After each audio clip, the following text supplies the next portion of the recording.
Hey gang, and welcome back to the Tavern. We're back tonight with the HeckRazors on the island of Miyamoto. But before we get into all that, we've got a few announcements to take care of first. And kicking things off, a word from tonight's sponsor. We've talked about Impassable Creations a lot on the channel. We've shown you pictures from their website, but does that even really do it justice? Of course not. Without further ado, we've got Bane. We've got Hypnotic Pattern, we've got Moonbeam, and we're not stopping there. They've got stickers, they've got awesome initiative trackers, they've got plushies and scrunchies, all to keep your dice feeling fine and your table on track. So hop on over to impassablecreations.com today and grab something.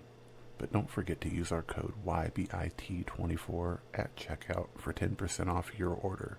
It really helps us out as well. Next, we've got Kat with some merch news. Kat? Hey, yeah, that's right. We've got some HeckRazors merch to finally share with you all. From our California Classic collection, we've got this awesome new design featuring our new character art by Tommy Thornberry slapped on some premium tees and hoodies. And then, inspired by our California Classic collection, we've got something that resonates deep within my soul. Our new Heckin' Tired collection featuring our bestest boy George, wearing his new art by Tommy Thornberry. Check out the whole line and a wide selection of premium styles today at You Begin in a Gift Shop. Link in the description below. And make sure you've liked and subscribed, and then grab your friend's phone to make sure they've liked and subscribed. And then hit that bell icon to get notified each time an episode premieres. So, without any further ado, let's dive in with the HeckRazors to the Legends of Abhaile.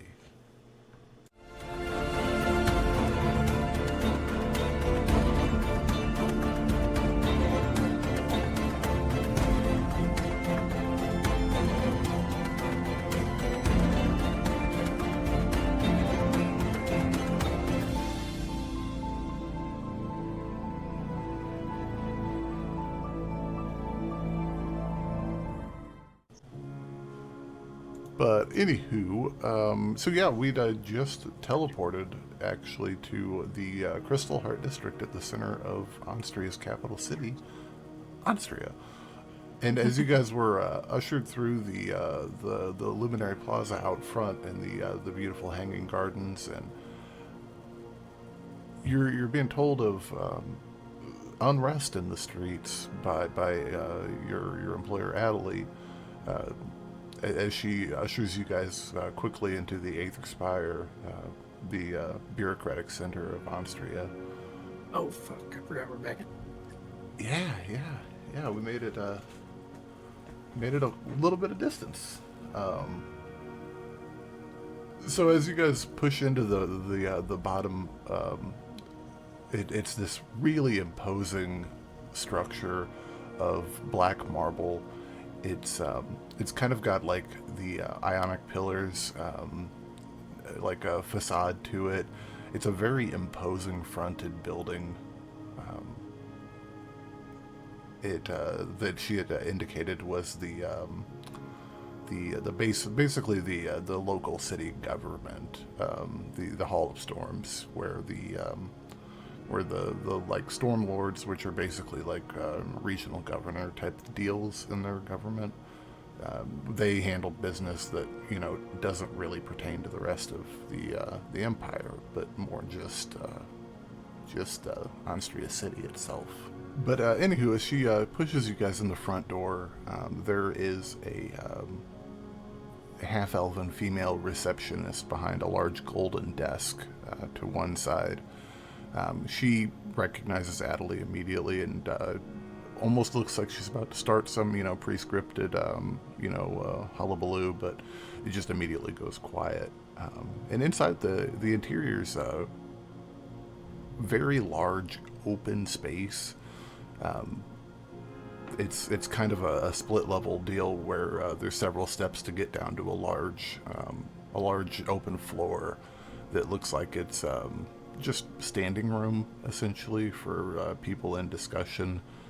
At the far end there are a series of tables, and it looks like they're like from It's kind of where the boring bureaucracy holds court, and here's a public complaints type of deal. But at the very back of the room is a archway that is the only piece of like interior wall that is not of black marble. It's instead of white marble. And then beyond this archway, as she just kind of speed runs you guys through here, as you pass under, this is probably a 15, 20 foot tall archway at the very center.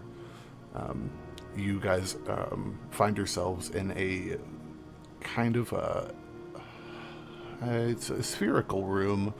Think Epcot Center, and you're kind of on the right track for the shape of this room. With an interesting golden circle in the base of it that's roughly 15 foot diameter. And inside of that is it looks like marble. It's got the veins and the striations that marble has, but it's completely transparent, and you can see through to darkness below that creeps in. And then overhead, the entire structure of the room is crystalline. Looks like it's like ruby. It's got a red hue to it as you guys walk in. Looks like there may be some source of sunlight overhead, even kind of filtering down through it. And as you guys step inside this room, Adelai's, okay, just 1 second. It's gonna take me just a moment. And she begins pointing her finger at the ceiling and the walls and varying locations. And you can notice a mage hand appears and presses on the wall in a certain location and then disappears to be resummoned in a different location. And these portions of the wall are lighting up. Anybody doing anything? What's going through anybody's head right now? Shalla's just looking around amazed. Just, wow. Yeah, Vargo's gonna try to catch her eye and waggle his eyebrows like, huh? Impressive, right? As she's moving her finger around the room, she looks down and she's like, yeah, it's transparent marble. You like it? It's beautiful. It reminds me a lot Never of seen anything like it. the orb, now that I think about it. Oh, this is synthetic. It is my own little. Yeah, I just mean the look. Yeah, You did a good job. we used to have stairs, and as she says that, you guys are instantly like a bright, blinding light that doesn't leave an after image or hurt. And as it subsides, you can see through the archway again a different setting beyond. Vargo's gonna stage whisper, portal room. So it would seem. Wouldn't you love to imagine having one of these on the island, and then your people and ours could travel between at any time, anytime there was magic sufficient to do so. That would be very good. What do you mean magic sufficient to do so? I don't really know how it works. I assume I'm gonna turn to her and say, you're having to use magic to do this, right? It just doesn't do it on its own. Well, normally you would have to use a little bit of your own, but this is powered by the building itself. It's quite an undertaking. We're quite proud of it here. Like I said, we used to have stairs. It was god awful. You'd have no idea how in a room or a tower full of wizards who are going to fly, they're just flying upstairs that are curving up. People are bouncing into each other. People are bonking each other in the head at like Mach 10, 300 feet up in the air. It's really bad. It's like we had to do something. Well, you don't fall. It's a good way to train compulsive mage armor use, though. Just a bunch of mages flying around, hitting or casting shield at once. Yeah, it's a mess. You go home tired and sweaty. It's not how anybody wants to spend the day. So yeah, we had to do something about it. But okay. The good news is that the floors never had any problems walking from A to B. Well, no, everybody had problems walking. They were bouncing into people. They just weren't looking and just flying down. And then every once in a while, somebody'd go down the center, and then, somebody would try to go up, and they'd cut out, and he'd just all blindside them. Like, yeah, there was some broken fingers and a few, more than one bruised ego, and you don't want a bunch of bruised egos in a tower full of mages. It's a bad recipe for... It's the greater Yes, invisibility okay. shenanigans. Oh gosh. You'd think that with a revered and esteemed council that we would avoid such, but no, unfortunately not. Nope, it's a bunch of 500-year-old children here. Sounds like fun. But we do need to have a discussion. And she walks out the archway into room that's quite. It's pretty. It's not very large. It's got a desk, a large desk of carved wood, and a comfortable seating area of a couch and a couple of chairs. But not much more than that. There are bookshelves built into the walls everywhere, and they are all filled to the brim with texts and scrolls, arcane little doodads and bric-a-brac kind of just floating around everywhere. It's like a deep, dark wood with yellow globules of light floating in the air that just kind of give this really chill, like soft, quiet, like library vibe. Sitting across the desk is even sitting, you can tell she is tall, and a female elf with coffee bean skin, long black hair. She's wearing robes of gold and green with white underneath, and she does not look very chill and relaxed. She's looks like about 38 weeks worth of stress all balled up into one moment that's about to snap. Is this someone we know? This is, you would know, Vargo, and Corvin, I'm sure you would probably know as well. This is Javan Razan. This is the High Arcanist of the Anstrian Novenarchy. So of the Council of Nine that rule Anstria, she is one of them. Is there... She is Adeli's. Adeli is her direct assistant. Yeah, I was gonna say, is there like an Austrian salute or something? Not really, no. Okay, I'll just nod at her when we come in. Yeah, that's perfectly Just acceptable. make one up. As you do. Use the poor lady even more. And she immediately addresses you guys as Adeli enters the room with you guys behind. Well, I am glad to see that you all are alive. That is wonderful news. That means that there's still a chance to remedy the situation. Adeli's informed me of what's been going on a little bit, as limited we are by our magic, even though we are amazingly powerful. There are still limitations that even we may be bound to on occasion. So, let me get this straight. Okay. And she points at you, Shalla. You're... we're gonna call her your boss. I know she's not, but we're gonna call her that. Okay. Is trying to do what right now? Yes, apparently she's trying to lure us into getting... No, I don't even know how to explain it with the... She's trying to lure us into being infected with this blackness that is invading our islands. Okay, and just for the simple sake of getting rid of you, or like that's critical to their plan type of thing? How does that feel? Like, I don't know. Anybody from the I don't know if Peanut she's trying Gallery? to get It seemed rid of almost otherworldly.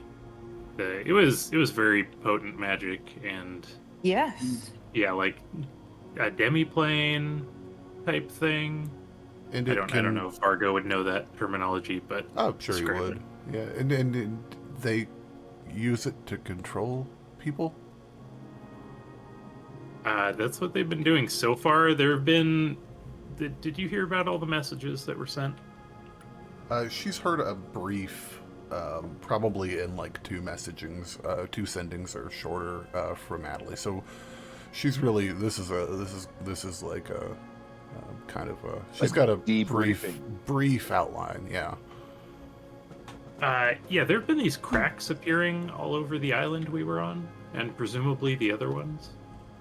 That most of them were filled in, but some of them the dark energy was pouring out of, and it seemed, I mean, you could actually travel into it, and I'm not sure exactly where that travel went to, but there's something infecting the island as a whole, not just dominating the people. And then actually Adley pipes up. She says, "Yeah, when I found you guys, you said that there was a city in the wall." I don't think anyone recognized that, right? It just looked ancient or something. Yeah, it looked ancient and alien. And Javon, she... okay, so... We still don't know why she's doing this, then. Or No, we if do not. she's controlling it, or if it's controlling her, or if they're working together. We also don't know if the anti-outsider faction on the island is working with them or not, I believe. Okay. Well, I mean, that's bound to happen. We're having issues with that right now as well. Okay. So... Okay. How... Okay, so I've got a very brief understanding of your all's government structure, or not government structure, but your societal structure, if that makes sense. But truth be told, we haven't even, our best advisors are the people that are meeting with Maya and her associates and building Tekor Harbor. So she's got us in a horrible position here because right now, what it could look like, not a lot of people know about what's going on right now, and that's critical that we keep it that way. But what if people did find out what could be interpreted as an act of war or aggression by your people? And we don't want that. Good, I don't think we do. Okay, we're good. But we know that this darkness exists. Said good, I don't want that either. we know that this darkness can control people. How many people are there on the island like you that have, in the worst case scenario, how many people could she have under her control that can do magic? Like, how many people would she have? Oh, that's a question for you. How many Tomawatwi do you think are on the island? Okay. On that specific island, well, and that island has some islands close to us. Maybe one more. The real questions. Yeah, because it's like, how do I want to decide the population of this island is? Right. I figure if you were going to look at it from like a logistical standpoint, the coastal areas would be populated pretty highly probably, and the interior probably not as much. Yeah. And I mean, it's a big island. Yeah. It wouldn't surprise me if there was 5,000 people on it. Okay. Which actually sounds like a pretty low number, but like they're really probably pretty incentivized to not stay in one location on the islands, like too much people in one location. Like, because you want to be able. I Because would say then probably a rough estimate of about 300 people, potentially. well, Direct people to her that she may have like consistent contact with, maybe put more around 15, but then like people mentor other people and they know each other and all that, so that's how kind of how it spreads out. So up Right. to, but okay. Well, that's okay. All right. So, if all right. I guess the next logical question is are you comfortable? I don't know how to ask this delicately. She's got to die or stop, whatever that we means. freed someone from the control of it before, but I don't know if she sought out the control or if we rid her of it, if she would seek it out again. Do you want to make me a history check, Shalla? Sure. Figure 20 minutes into this game, we should get a dice roll in, right? History. I go and I stand behind Shalla, and You don't remember much. I go and I stand behind Shalla and I imitate knocking an arrow and firing it, and then give him the thumbs up. Just like, yeah, I'll kill her. Okay, I dig it. Well, isn't that what we were kind of already leaning towards that, right? Out of character, she was on the cliff with the lady we fought, right? Yeah. Her, Yeah, she was fully there. Herself. I actually have this blade from her, the sidekick, from her compatriot. Well, she was the more famous one, the other one, right? Yeah, Maya's just Maya above the table. Maya's just the cow and eye of the probably like a good portion of the coastline there, but not anything renowned. She's just an older person that's she's a wise person. Like she's but yeah. Do they have any interest in the blade that I'm holding out at all?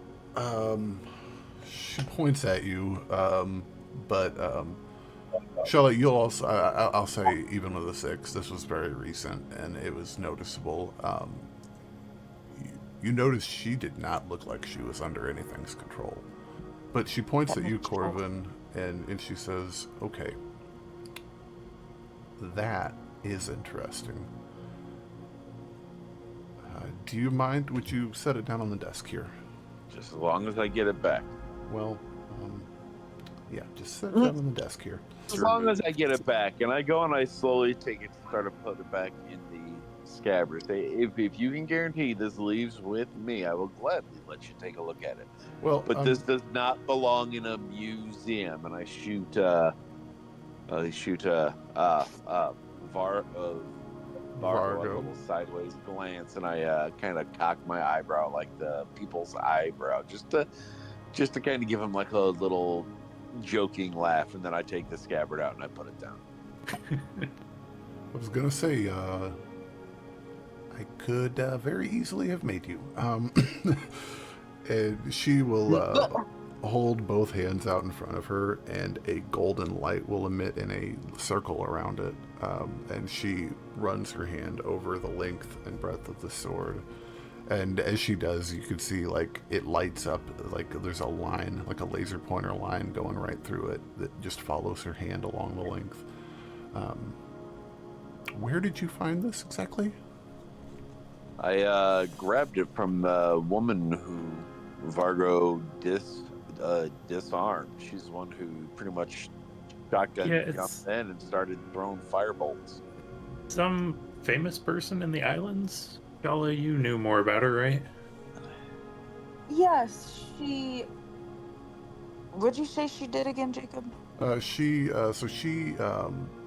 Whoa, Jacob using his government name. Oh, it's just an old habit. I used to go by it. Oh, yeah, sorry. Oh, you're fine. You're good, man. I used to go by Richard, so Better than Dick, right? Um, but yeah. So we'll just for the sake of brevity, we'll say that you relay the story to her. But yeah, she was an island nearby to yours. You're not sure exactly how far, because it's how these oral stories go. But presumably 20, 30 years prior to the current date, the neighboring island was attacked by creatures that came out of the ocean that walked like a man but had like fish and reptilian features. And as the islanders were trying to flee from their volcano erupting, they attacked, and she was the only islander that had she had a sword, and she knew how to use it. And she was able to rally the villagers and get them to press the attack and push the invaders back into the sea. But unfortunately, she's the only one with the sword, and the islanders have never seen a sword before, and they've never seen somebody that knows how to use a sword really well. And so she was kind of ostracized and feared after that. And but Did yeah. she look like she was from the islands? Yes, she did. She had tan skin like Shalla, and yeah, she had tattoos, the traditional Islander tattoos. But she also did wear clothing that was very reminiscent of the Onstrian Cadenzi, or their fighting force. Oh yeah, I remember we identified that. We should make sure to point that out. Okay, well, we can absolutely find out. And she holds the sword up in one hand, and with her other hand, she holds her hand under the hilt of it. Arcane glyphs and runes surround her hand and the sword. She, you guys watch the it's got a really simple hilt on it. It looks like two pieces of hardwood that were basically riveted in place over the tang. Clearly, it's been replaced over the years. She, you see the dowel that holds the handle together remove itself, floating above, and then the handle separate from the blade, and the whole assembly rotates. And she looks at the length of it, and okay, and you see her. She jots down a few things on a parchment in front of her. Okay, so and then in a snap, it reassembles itself. Here, you can have it for now. She kind of waves her hands dismissively at you. What do you mean for now? Well, for now, we need to move on to a different topic. So Wait, people hold on. have... You're not gonna tell us what that does if we're gonna be carrying it around? Oh, it's just a sword. It belonged to a Cadenzi fighter. One of our warriors. Standard issue? Well, there really is no such thing as standard issue for them. They're all well-made weapons, but there's nothing special about it.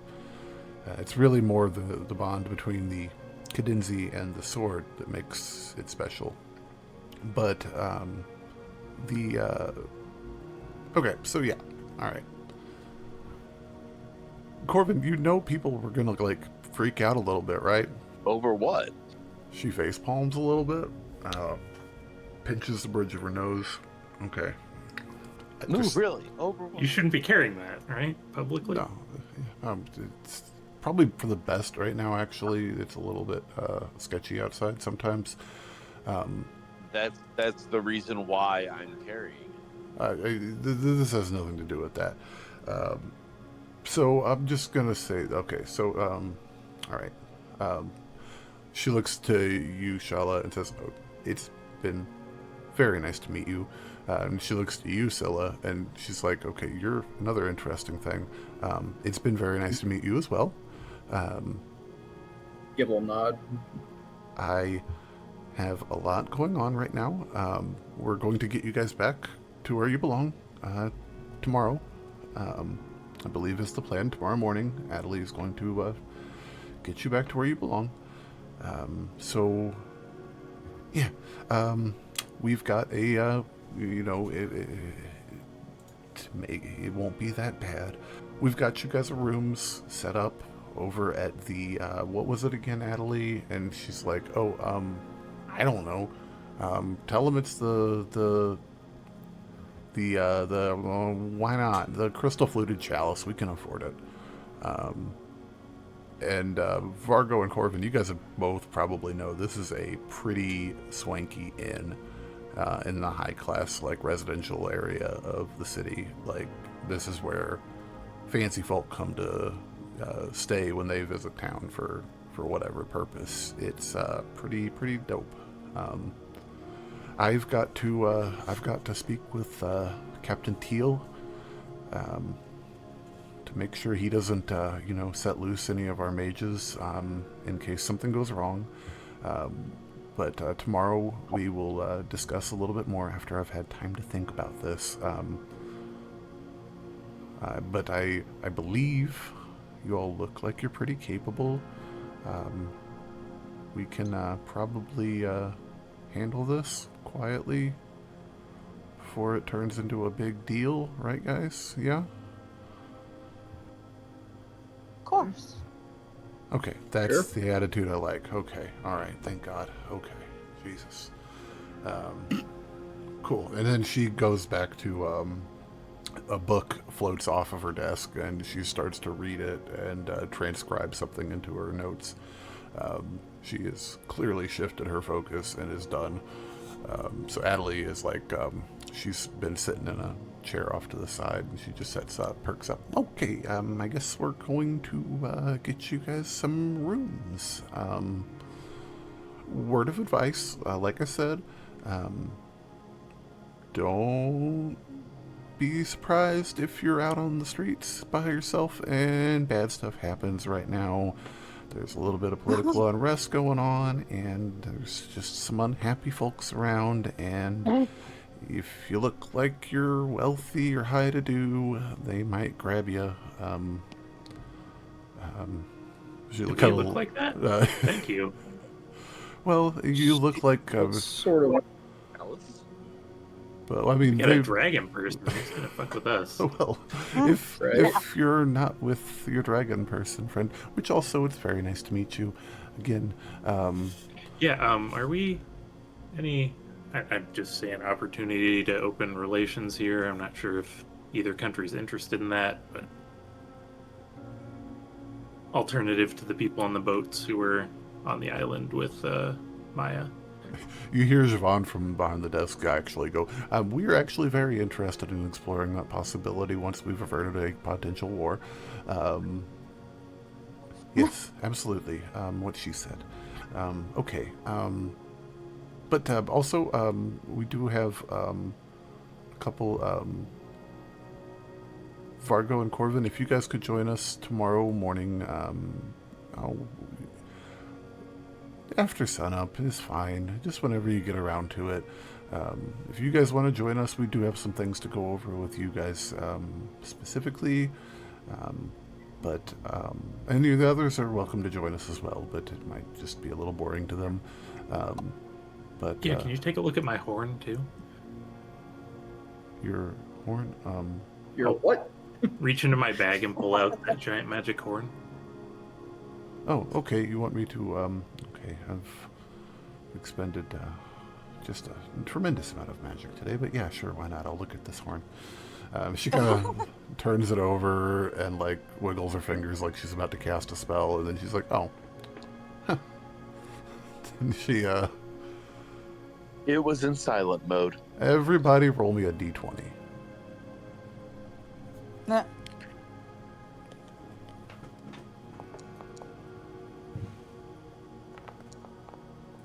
17. Okay. 17. Okay. 3. 10. Okay. Corvin's over looking at his bow. So Not paying. No, she picks Corvin's up. open. She's like kind of turning the horn over in her hand, and she puts it to her lips and blows really hard. And you guys don't hear a thing except for Vargo. Your ears are ringing. Wait, my ears are ringing? Yeah. Okay, I guess he slaps his hands to his ears and shouts, "Why would you blow on that?" It is a horn of silent alarm, my friend. They're quite useful in the right circumstances. Sometimes I forget that you haven't seen all of the goodies we have in the archives. No, not nearly enough of them. But yes, if the pair of you could come by tomorrow morning, first thing for some administrative things. But like I said, the rest of you are welcome to come as well. And if anybody needs anything while you're here, supplies-wise, it is getting to be about evening time right now. But the shops are open quite late here in Austria. So if anything that you guys should need, we can make arrangements, or we can just go from there. Does anybody have anything they need right off the top of their head? Yes, more of those identified tickets. Yeah, I would like some better armor. Okay. We can do both of those things. I have a feeling this sword is more than just what it is. I want to find like either a scholar or an armorsmith, someone who's been in the industry for a very long time and has some sort of knowledge. Like, you know how when you're watching Pawn Stars, there it goes, I got a buddy who knows just about this stuff. I want to find that guy. I believe actually that's what well, yeah, the Arcanist is likely going to contact a member of the Cadenzi. They keep immaculate records. Their order is a odd one. We'll just say that. They keep immaculate records. Exactly. These blades are treasured by them. Some of the first blades were made of metal collected from fallen stars. Not all of them. This one is just of good quality steel, but they're very particular about these. They might want it back. Hey, listen, I am one who appreciates the heritage and the tradition in swordsmith, growing up with who my father is. I appreciate that, so I can understand them wanting it back. But they're going to have to ask nicely. I would be much more concerned about them asking not nicely. I don't know if they have a dragon lady, but we have a dragon lady, so I'm not too scared. That's the equivalent of my buddy's got my back to the death. Like, hold up, we do? She kind of. I have seen these people take on a fort to rescue me, so obviously they love me. So. Oh, so you're saying you almost? Okay, good lord. Okay. Hey, I'm just acting like the spoiled pop. Yeah, he was captured by that local anti-Austrian faction we mentioned earlier. Yeah. Yeah, and my boys came in. That dragon lady came in spitting lightning and pissed off, and I was happy about it. Interesting. They took something from me. It's like, we have a Daryl. You say that you've got a tank and everything else? Yeah, well, we got a Daryl. Little Walking Dead reference there. I gotcha. So she looks over to you, Scylla, and she's like, okay, armor. Yeah, we can definitely do something about that. Let me think for a second. Who would be the best? Actually, right outside here. Let me just 1 second. Actually, she kind of goes back into Javon's office and goes around the corner. And you're not able to exactly see what's going on, but anybody wants to, you're free to make a perception check. Oh, Jesus Christ, Shalla. Very perceptive. Yeah, I got something on my eyes. Shalla, you hear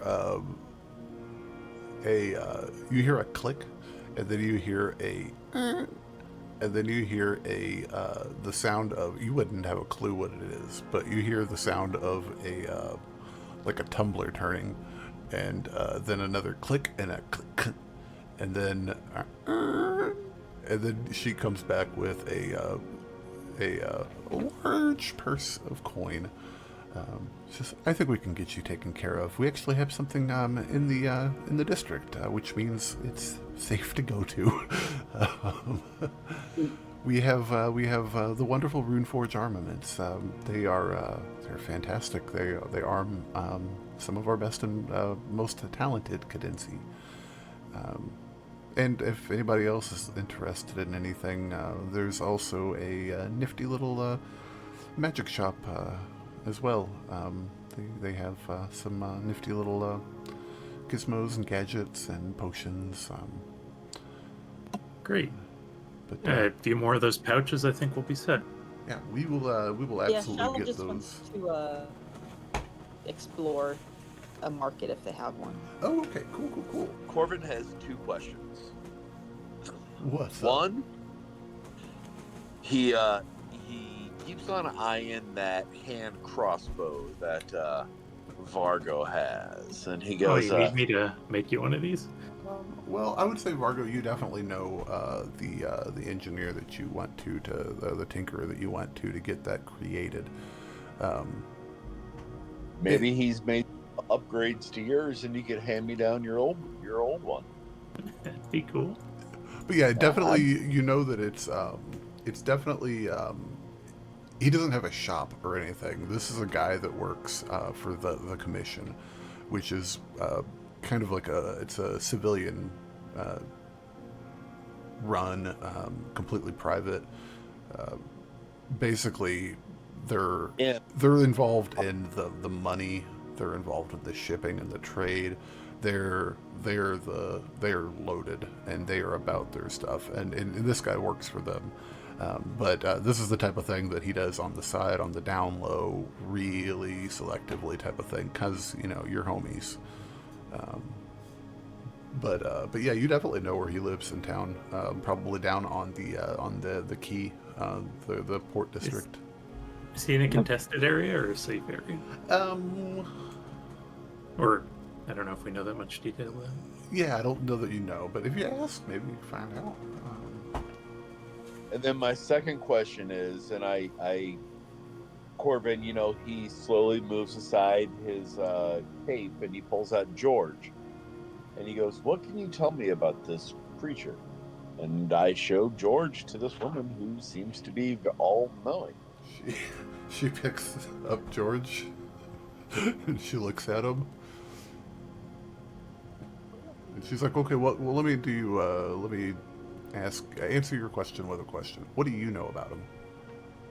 We know we call him George. We call him a Shelkin.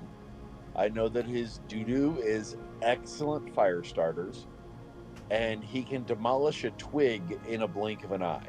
Okay, and you found him on the island? Yeah, he was living in a tree, right? And she looks at you, Shalla. Forested area. Anything to add? She looks at you, Shalla, and asks that. I mean, he's a creature that we have on the islands. Okay. We call them Shulkin. She hands him back to you, Corvin. She says, you have everything you need to know to write a book on Shulkins, apparently. Because that's all I know. Okay. I have a ghostwriter I can use. I'm sure we can find something. And she actually, there's a heavy tone of humor to what she's saying, but there's also behind her eyes a legitimate desire for this to happen.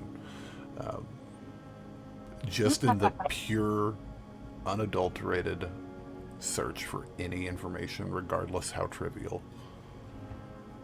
It's amazing. For her. But yeah, here you can divvy this up however you like.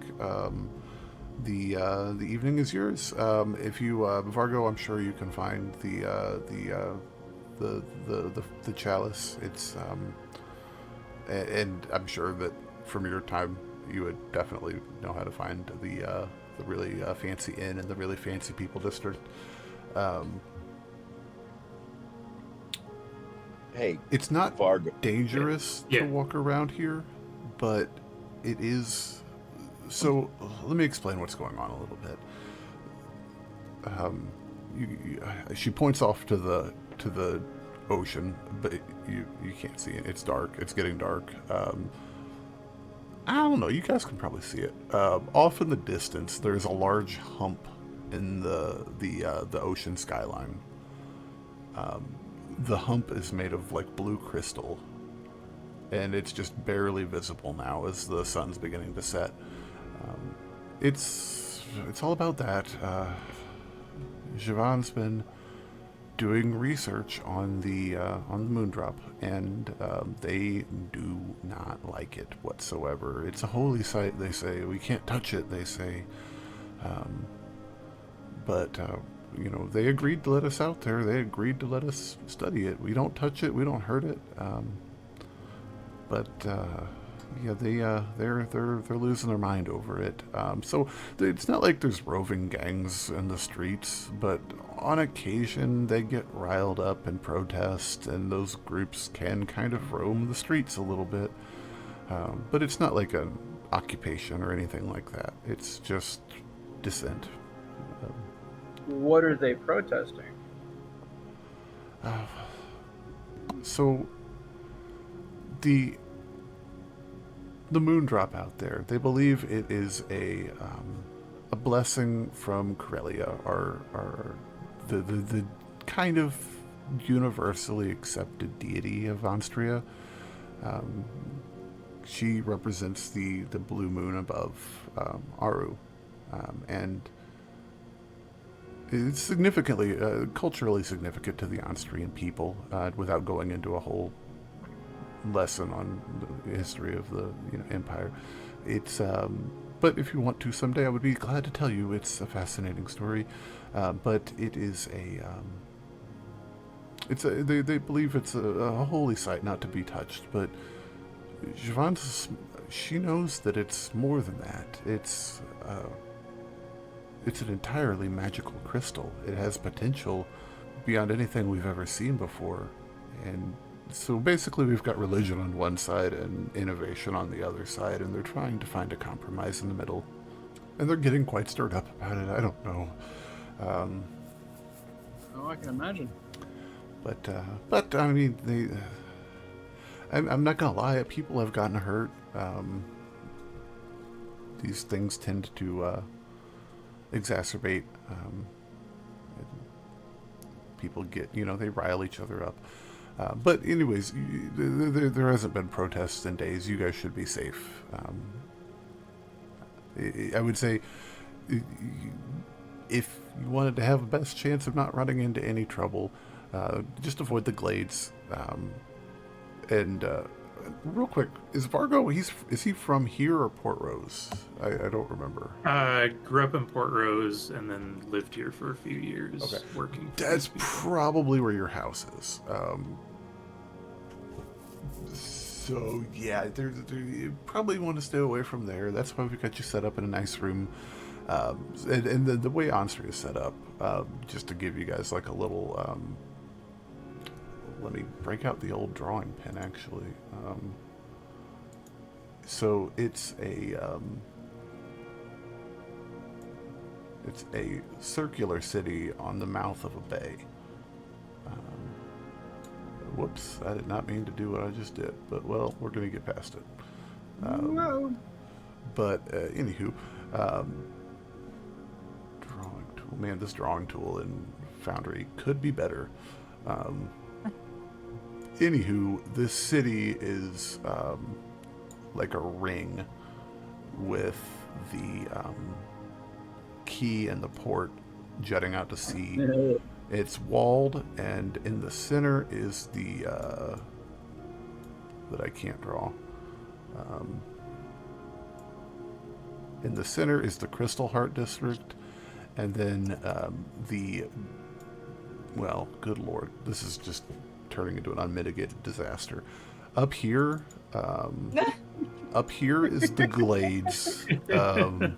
up here's the Glades. The Glades kind of runs along the northern wall of the city.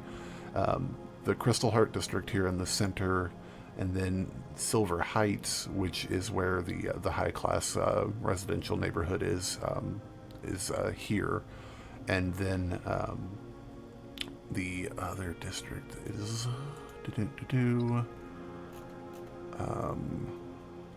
You get the thumbnail for the video the next week. Right. People will be like, "What is it? What does it all mean?" The Silver Heights wraps around quite a bit down to the side, and then kind of the entire front south waterfront is the Blossom Park. It's kind of their like botanical gardens, chill zone. But yeah. She gets you guys all situated back in that crystalline room, and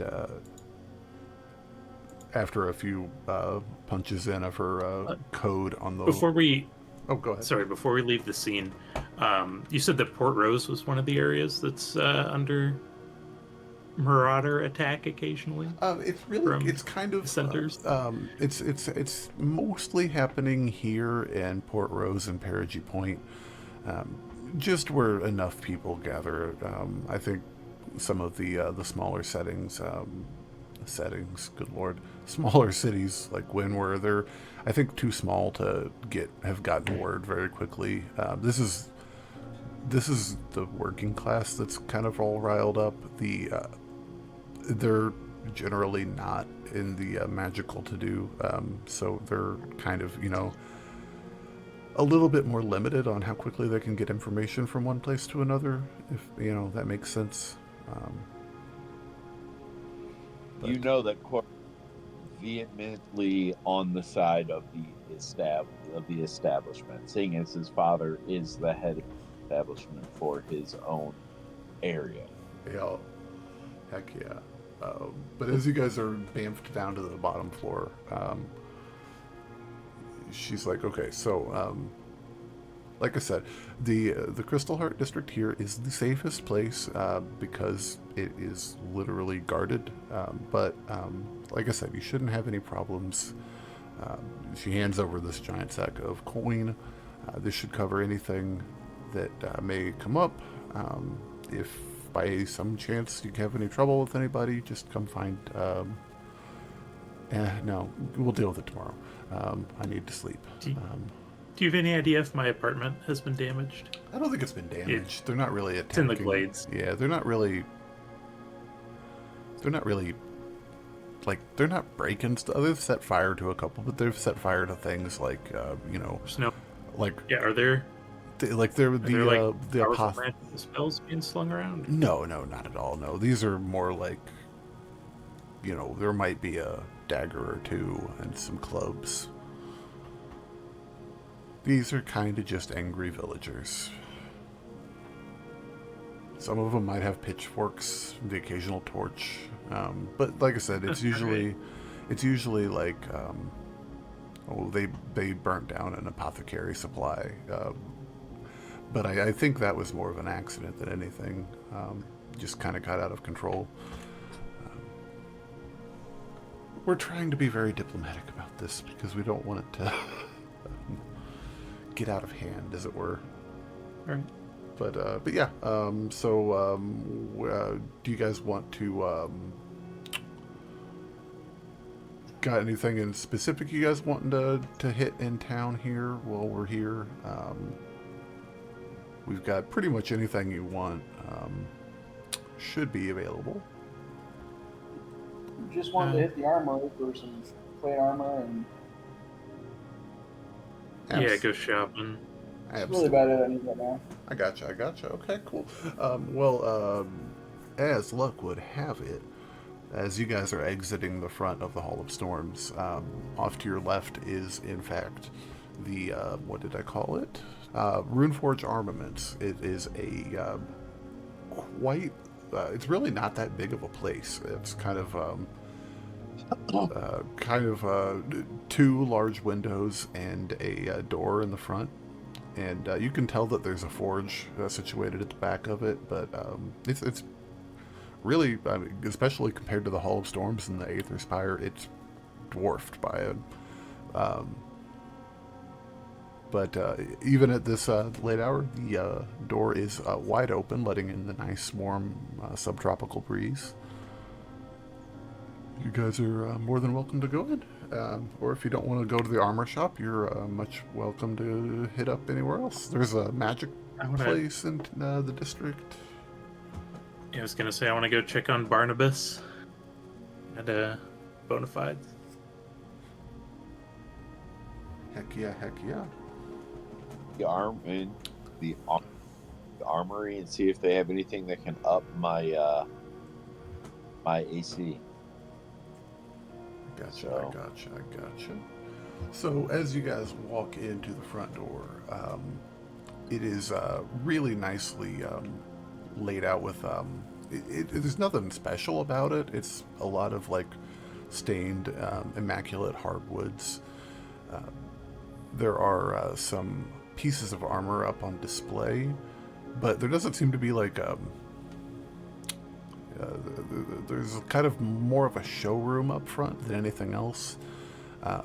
And behind the counter is a little gnome with a little short graying beard and receding hairline up top. He's got on a pair of suspenders and a leather apron that looks dirty, but it looks like it could probably be a lot more dirty. Like he might not be a big time worker anymore.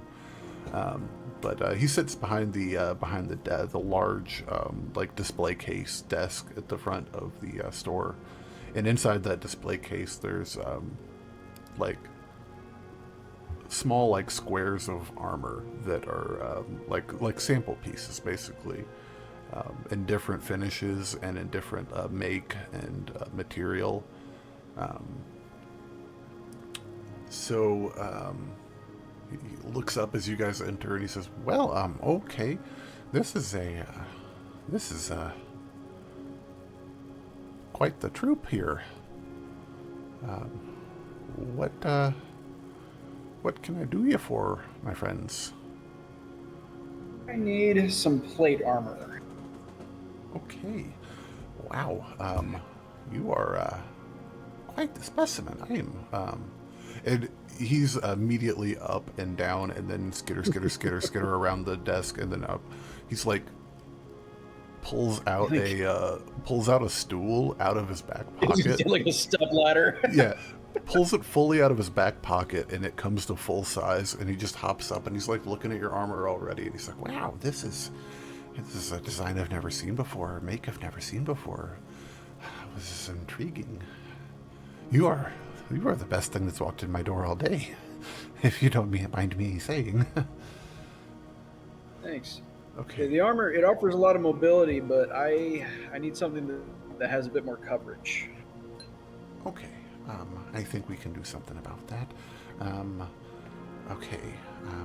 Just looking around here, taking it in. I'm going to roll a d20 for fun.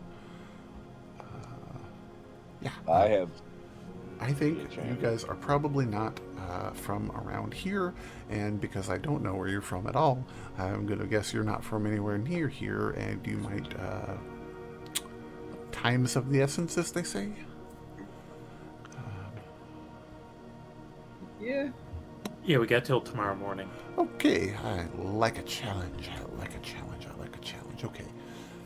And he starts... I'd also like a scabbard for my sword here, my new sword. Okay, we can do that.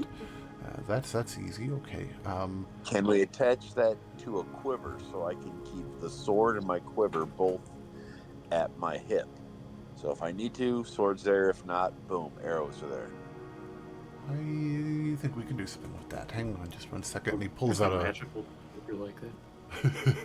There actually Oh, is. and then also, we turned to Shalla because whenever we were in the basement of the one lady's house, we ended up picking up some full armor. I want to try and sell that to him. Oh, He okay. has that in the bag of holding. Did we? Okay. I've forgotten all about that. Donor memory. I mean regular memory. Good looking out. Okay, cool. I do not know why that hit my brain like an epiphany, but I'm actually quite happy with the armor that I have, so... Okay, so perfect. So he as he pulls out a measuring tape and starts to kind of like take your measurements in, Scylla, he whistles with his front teeth, and two more gnomes that look almost identical to him, age and everything, come scampering in, and okay, Cadenzi Katana, we've got a Saya sitting somewhere in an archer Saya. Okay, cool. He's like nodding, and he's like, okay, cool. Okay, I need you to go get the hammer, and then as they're discussing and measuring you up, Scylla, Corvin and Shalla, are you guys pulling that armor out? Yep. Yes. Okay, cool. Okay. And then I whisper over to the head guy who's in charge, who's running around. Have you ever heard of my father, of the Vale? He fully looks at you, and then he looks over to the side of the room where there is a picture of Corvin Smithson's head under the giant words "missing." That face palm. I look over and start laughing.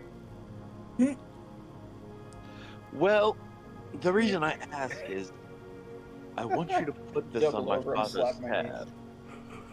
Have you know my father then?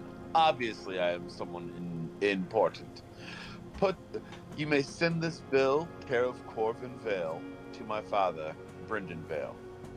Okay, sure. Guaranteed to be paid. Sure. We'll, and as one of the other gnomes starts to, like, pack away the armor that you pulled out, we'll get the payment for this sent over to your father as well. Okay. Guys, what else do you need? So he explains to you, Scylla, real quick. Okay. It actually, if you guys remember, this armor was, now that I remember it, was actually the one that was worn by that Dragonborn knight. That's good. It was a male Dragonborn, really beefy, and it's kind of like spiky, and it has like a dragon motif on it.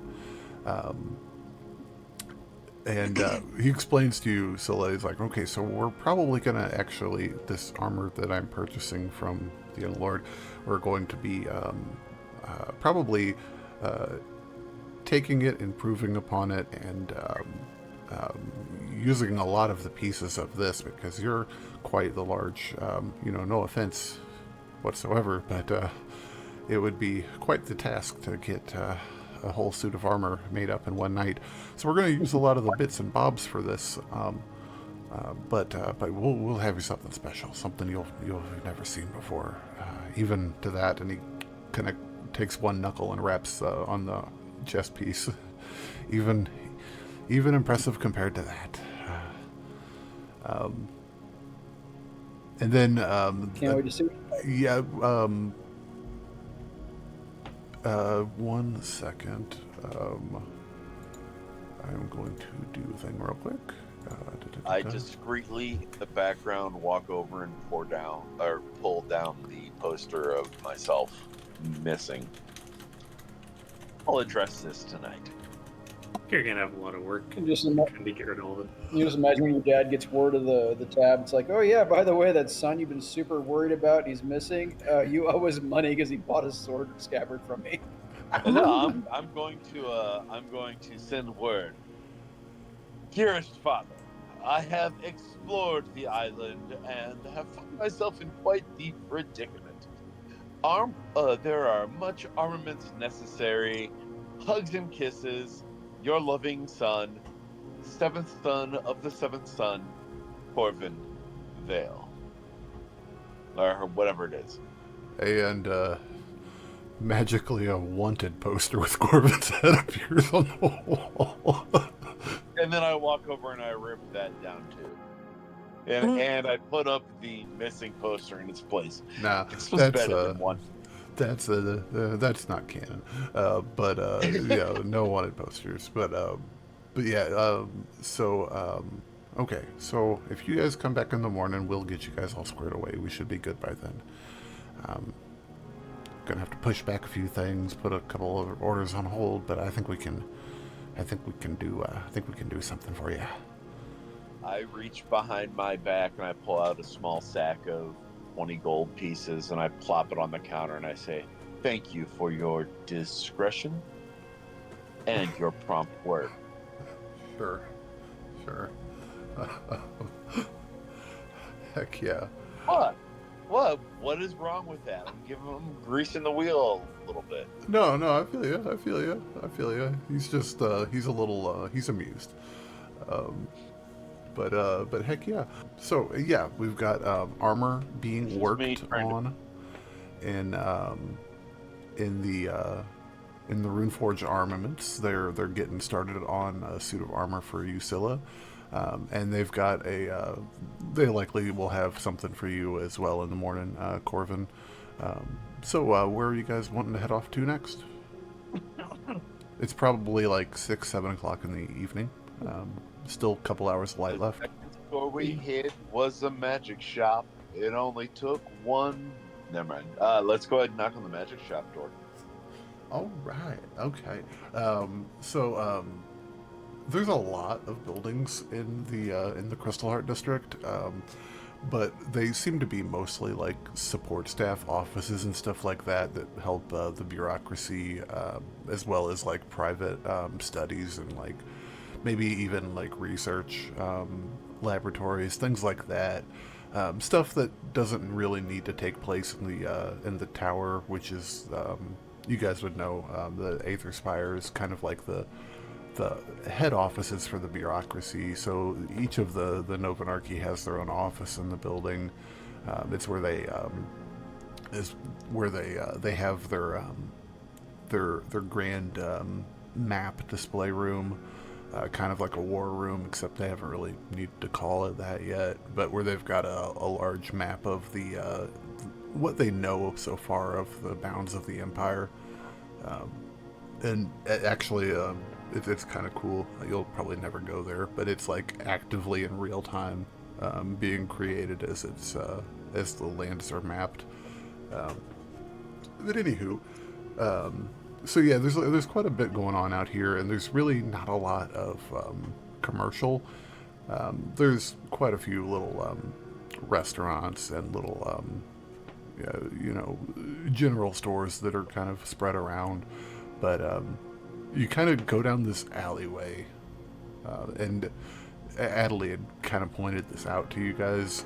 You go down this alleyway, and there's a dark, creepy vibe little shop that sits in the shadow of a larger front-facing building. It's got a lantern out front that, for whatever reason, is actually flickering, so it appears to be like powered by some arcane source. There's a soft down Nocturne Alley. It's kind of got the vibe, right? Right. There's a soft, warm glow emanating from the inside, though, through stained glass windows, so it does appear to be open. If you guys want to, you're more than welcome to head in.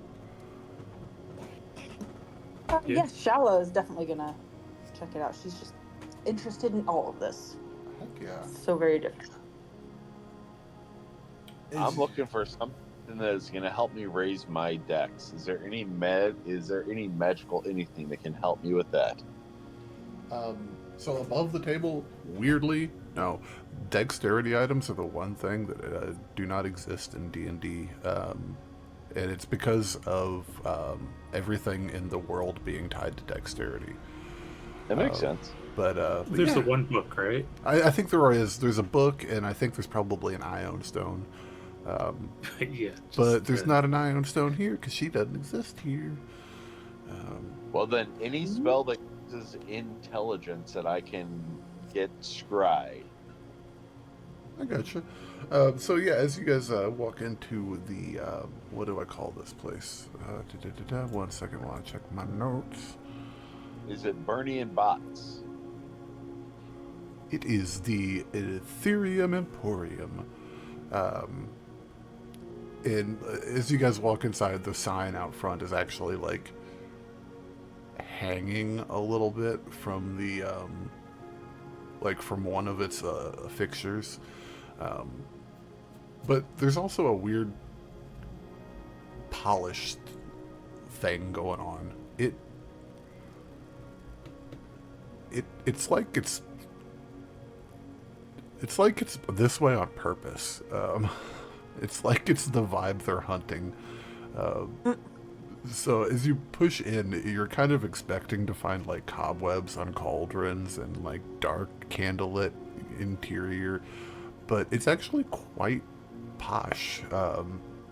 There's It's like walking into a magical idea. it's crazy. There's red velvet carpet and cherry wood everywhere. You guys know that cherry wood is quite common along Austrian coastline. But then there are cases with potions. There are little bits and bobs sitting here and there. There are almost everything has a little tag on it, not unlike the ones that you have yourself, Vargo.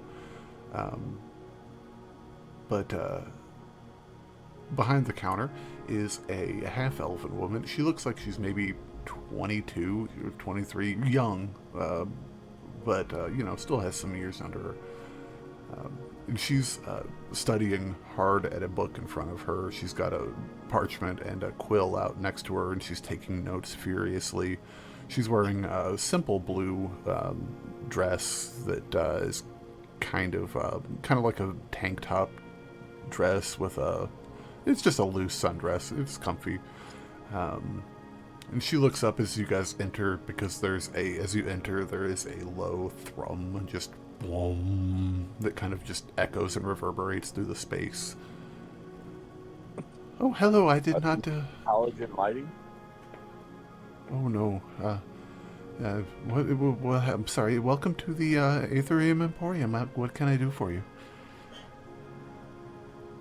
Hello? Kind of browsing looking- around. Okay. If you need anything, just let me know. Just if you need anything, let me know. Actually, My name Corvin Vale is well known across the lands. You know what I can do, and you know what I'm good at. What do you have that would entice a man of my means and my specific skills? she's immediately gone back to scribbling on her notes, and as you start kind of swinging dick, she rolls her eyes at you. She is probably younger than you are, Corvin. Maybe just by a couple of years. She's like, okay, let me look at you. Yeah, I think I got something.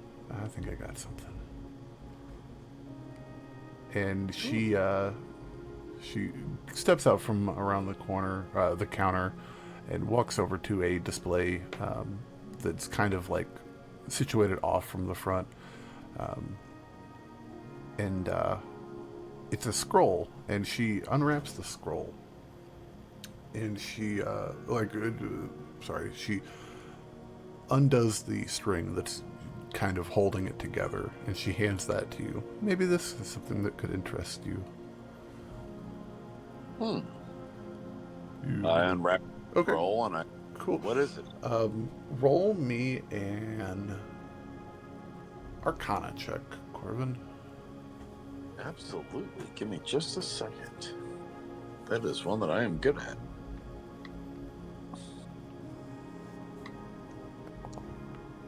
Oh, that's a really That'd be a good roll. 25.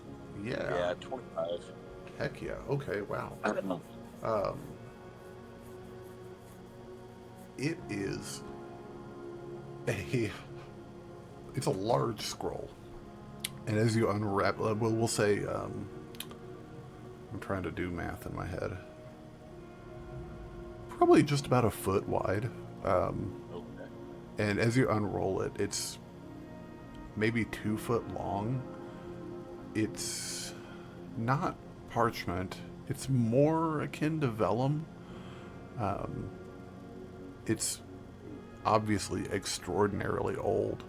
And on it, you can see inked into it are very intricate black, and just black I say in the fact that it's like ink outline, black ink outline of like raven wings coming out from the center point.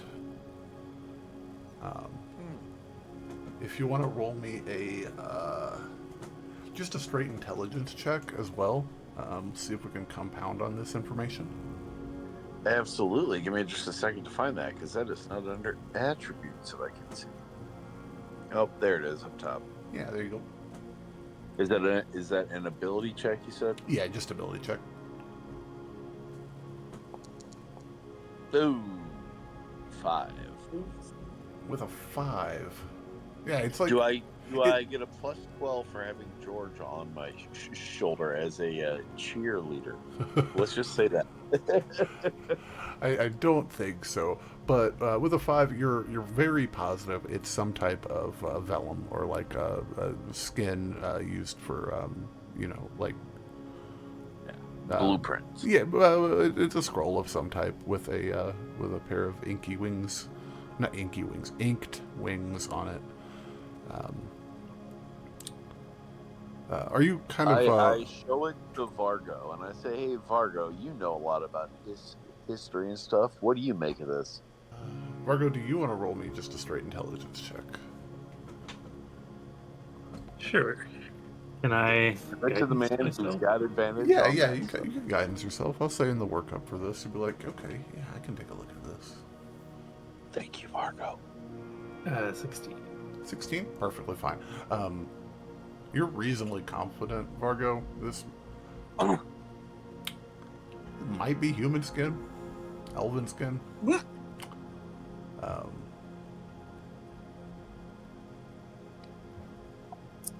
What did you say this was? This It's like a 1 foot by 2 foot scroll with a pair of wings inked onto it. Give me some. I'm asking the shopkeeper. Oh. This appears to be made of. Is this skin? I'm holding this scroll holds and it I up and look at sniffs it, it. and I'm like, yeah. Why do you think I'd want skin with wings on it? I don't need someone's tramp stamp carrying around with me. Well, it's you see, it's and she's kind of looking around a little bit, and she sees Shalla actually, and she grabs your arm, Shalla, and holds your hand up, like in front of Corvin's face. It's like this one, but not like this one. And she's pointing at your new tattoo, Shalla. What's that look like, by the way? It's gonna kind of look like a mountainscape. Okay, cool. It's very similar to this type of thing. What it does? That's half the fun of it. That's the mystery. Well, you're not doing a very good job of selling me on this. Well, I'm not a salesperson. I'm just here doing my homework, and Mom had to run out to run some errands. So... Hey, Vargo, want to cast detect magic on this, or whatever it is? We can see if we can figure out what this is. Could maybe determine the school of magic then. Otherwise, detect magic. Really? Yes, it's very magical. yeah. Okay. Yeah. I mean, I don't know what you do. What, like, identify? I Is mean- that what it is? You would need something like identify probably, because detect magic just tells you that this item is magical. Yeah, and in a magic shop, it's probably magical. It's just gonna we light up. would be blinded. with all the detect magic lights going off. Okay, she rolls her eyes just a little bit. Okay, all right. Follow my logic here, right? Okay. Wings. Okay. Wings. Will it give me wings? I don't know, but I presume it's got something to do with that. Okay, sure. I'll take it.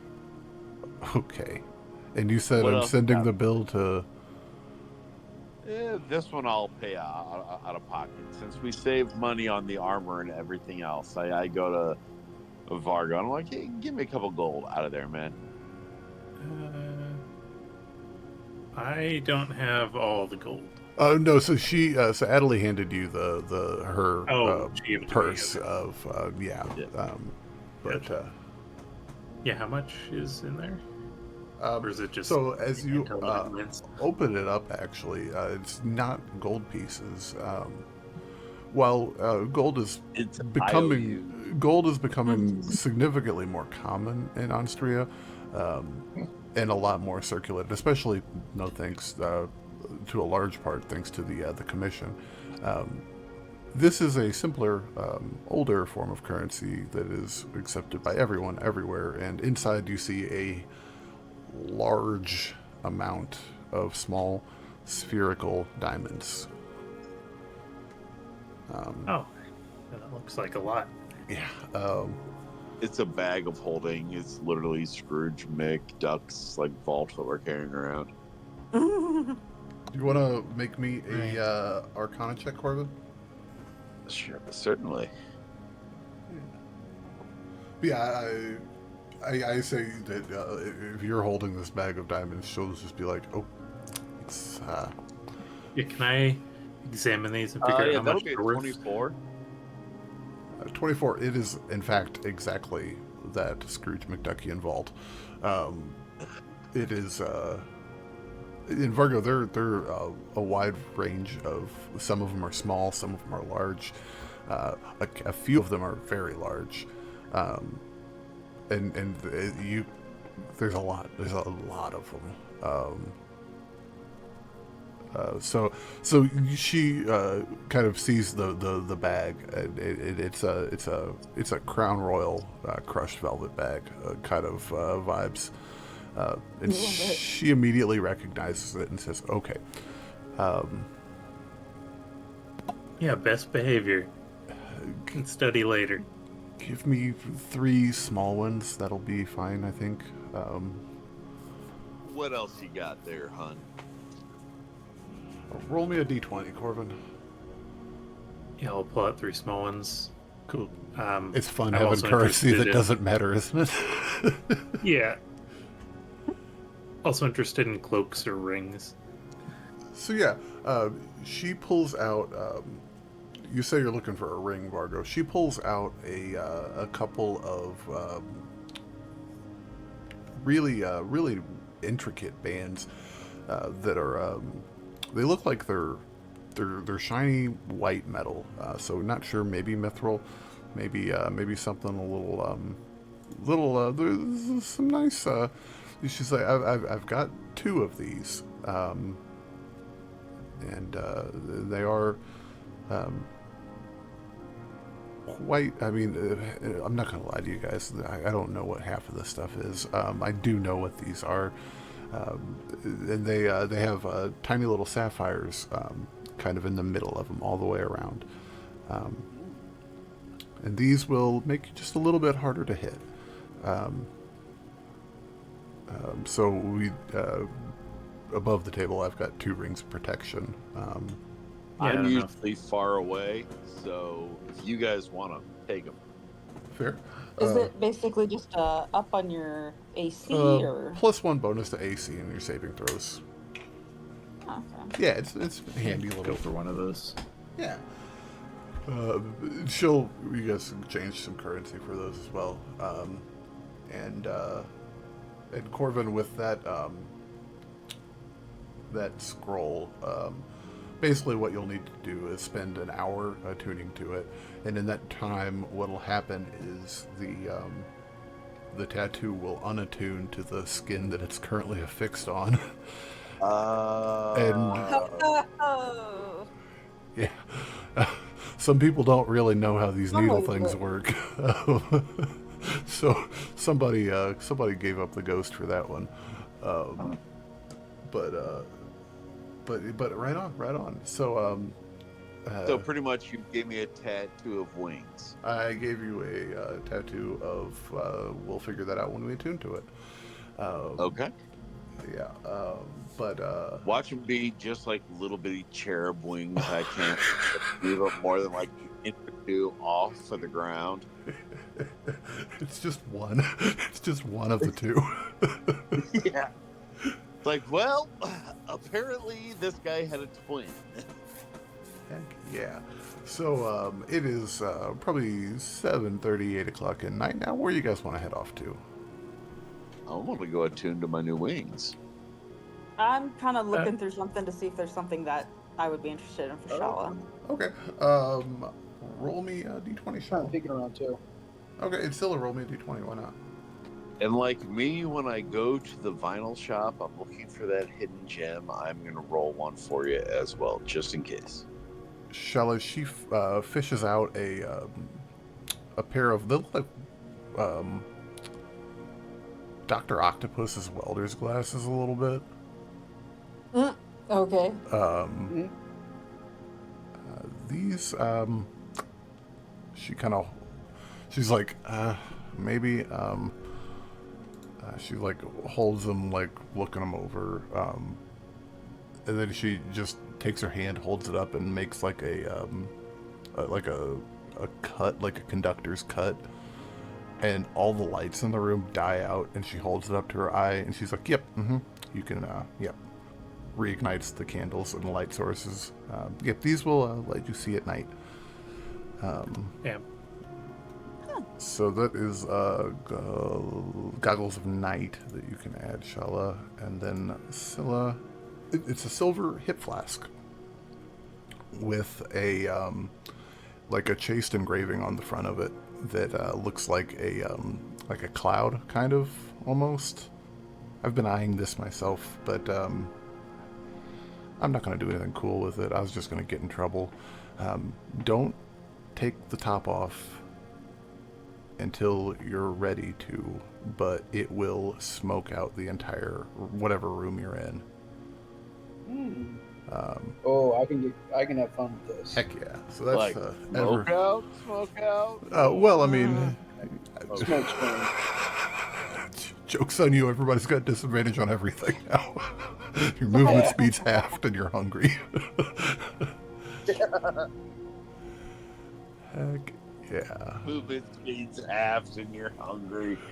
It's the greatest line I've heard. Perfect. It isn't a flask; it's a bong. Yeah, it's an ever-smoking bottle you can add to your thing there. Perfect. And I know, Vargo, you wanted to go by your buddy's house, right? Yeah, did they have any...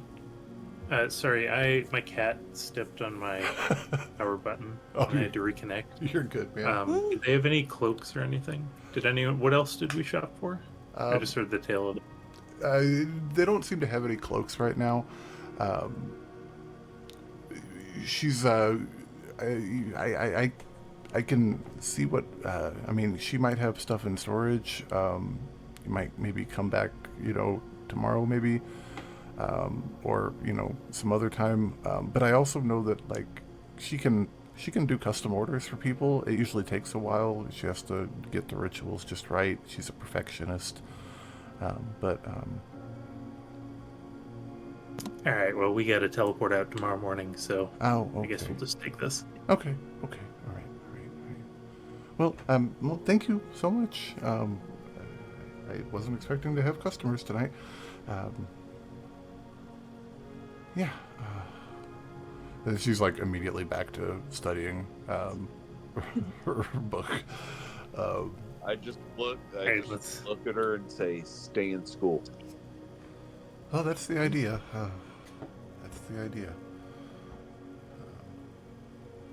So yeah, Yeah, head to the engineers then again. I gotcha. Cool. So so this is going to be out in the what is that called? I want to make sure I get it right. I think it's the Crystal Key, Pearlescent Key, which is the port district, and is home to some of the like mid to low class residential, a lot of the dock workers and whatnot. But yeah, you guys head off that way, and it's quite the sight, even in the dying light, as it's getting close to dusk at this point. The walls of Onstria are tall white marble, really impressive, really over the top, a little much. There's a lot of hey, look what we can do, but it's hard to ignore the beauty of it. As you approach the key, the walls of the city extend out into the water, and then come back across, forming like a breakwater. It's quite it's kind of a decently defended little port, and even from the distance, once you guys pass through the inner wall that separates the Crystal Heart district from the rest of Onstria, you can see the mast of a massive ship out at the dock that's being built right now, just as large or larger than the ones that you've seen back on the island. And as you guys make your way, the streets are pretty busy actually, for the time of day. It seems like Onstria is kind of got a little bit of that city that never sleeps vibe to it. Businesses are open late. Many businesses. Sorry, what's that? Yeah. Oh, food. Heck yeah. Shoot. Do you want to roll me a perception check, Scylla? You go to the engineer's place after that. Heck yeah. Well, yeah, we're on the way there. Boom. Oh, heck yeah. 26. Oh, right. There is actually a ton of food as you guys are walking. You guys are walking through it's kind of a crazy city. So it's like a honeycomb of walls that separate the districts. And they've got large portcullis gates, but they're not really for defense. It's more like just organization's sake. Really nothing's guarded. There are a few city guards that walk here and there, dressed quite similarly to Corvin, actually, with a tabard and a cloak over the top of armor, presumably underneath. Yeah, you find just following your dragon nose, you find a street vendor that has a little, kind of I'm picturing like Korean night markets type of deal. We're just like an entire row along the wall is just nothing but like street carts and food vendors with little stands and whatnot. And you find one that it is crazy smell. And as you walk up, you're walking by, they've got a large cast iron plate over a fire that looks like it's not burning wood or anything. It's just like a pure flame floating there, heating this plate. And on top are scallops that are being seared and put onto skewers. And then some that are being cooked over open coals that are also on skewers. Interest you in a bite? Oh, absolutely. So heck yeah, with just a few exchanged, the government's diamonds for some seafood, you drastically overpaid, but you're happy to have them. So yeah, you've all got a skewer of moondrop-based scallops, which Onstria is renowned for. They are fantastic. Butter. Nice. And Yeah, as we're you guys can all add 4 temporary hit points. How many? 4. Shalla's gonna be very impressed with these. Heck yeah. And what was you saying, Scylla? How many hit points is that? Temporary 4. Yeah. Heck yeah. But yeah, it's a crazy walk for you, Shalla, because like I mean, you thought that Tekor Harbor was a big town, having 40 or 50 or so villagers in it. Like that was a big town. This is insane. There are, just in your all short walk so far, hundreds of people that you've walked past. And it's getting late in the day, and you have to imagine there's even more. Like, they're operating 24 hours a day here. It's insane. The ground it's all paved, cobbled marble. There's gold everywhere. There's just so much excess. It's hard to believe. There's food just everywhere, everywhere. Different scents sailing your nostrils that are just new and exciting, and some of them are off-putting as well, and there's so much noise.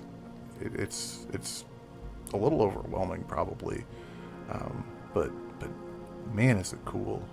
And so yeah, before too awful long, you guys make your way into the key district itself, which is a giant thoroughfare that winds along the waterfront. It's the only place in Onstria that has an unobstructed view of the water. And as you guys are approaching the kind of residential area where your friend works, Shalla, can you roll me a perception check, please? While she's doing that, notices 28. Fantastic. Hang on just one moment for me while I get a thing here. 28. That is a fantastic roll. Can you make me a dexterity saving throw now, Shalla? I can try. Oh wow. Yeah, wow, that's a roll. Give me just one moment. Yeah, there we go. Take 20 points of damage, Shalla, as you feel a blade pierce into your basically right for your kidney. And then let's all roll initiative, guys. It is crazy. But hey, so Vargo, just setting the scene for you here. You hear Shalla yelp out as turning around, you see a shadow jump out of the alleyway and shiv her pretty darn good. And ahead of you, from around the corner on both directions, you see two guys on either side with dark leather armor come out of the shadows. They don't look happy. All right. Yeah, but you're up, sir, so lead us off. I'll whip out the heavy crossbow, and I guess Hunter's Mark, the person who just stabbed Shalla. Okay, cool. And like lean around Shalla and take a shot at them, I think. Heck yeah, go for it, man. Alright, I'll do my booms.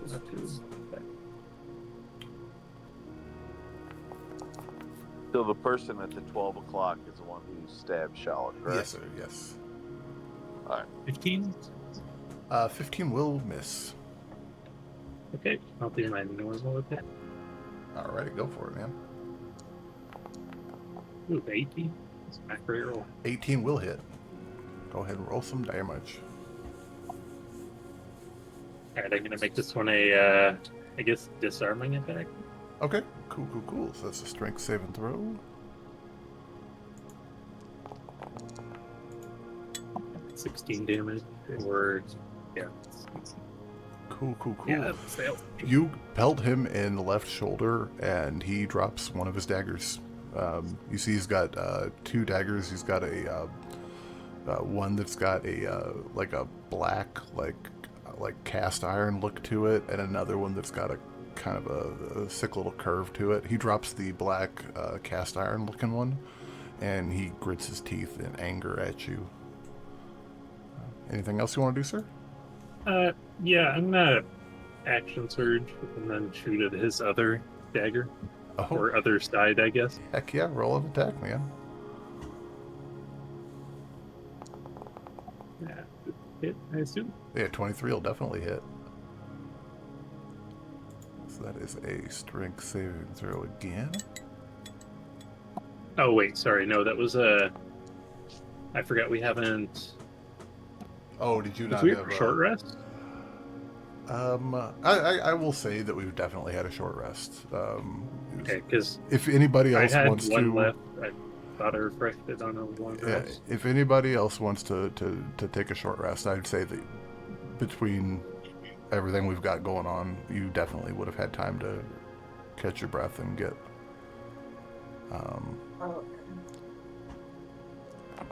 Okay, so 24 damage and second superiority die used. Heck yeah, that is another strength saving throw, which he fails on a 9 and drops his curved dagger to the ground. I guess I'll step up here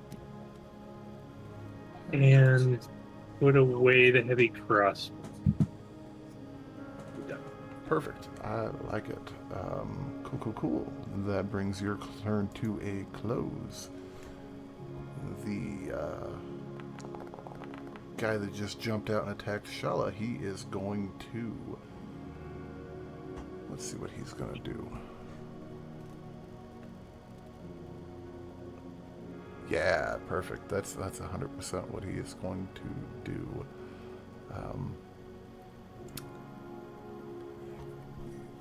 And it's pretty well lit, actually, for being close to nighttime here. There's quite a bit of artificial light in the form of dancing white globules that kind of float above the street at various intervals. You see a shadow get very long, and as it gets longer, it goes underneath your legs, Shalla, beside you, Vargo, and rises up out of the ground. And in an instant, weirdly enough, his daggers are in his hand again, and that is going to be his turn, as his weapons returned to his hand as an action, and his bonus action was to manifest an echo. That will bring his turn to a close. Shalla, you're up.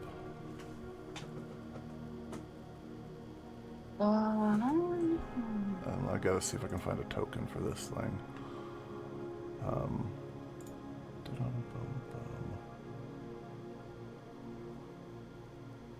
This boar is going to be... Oh god, that's humongous.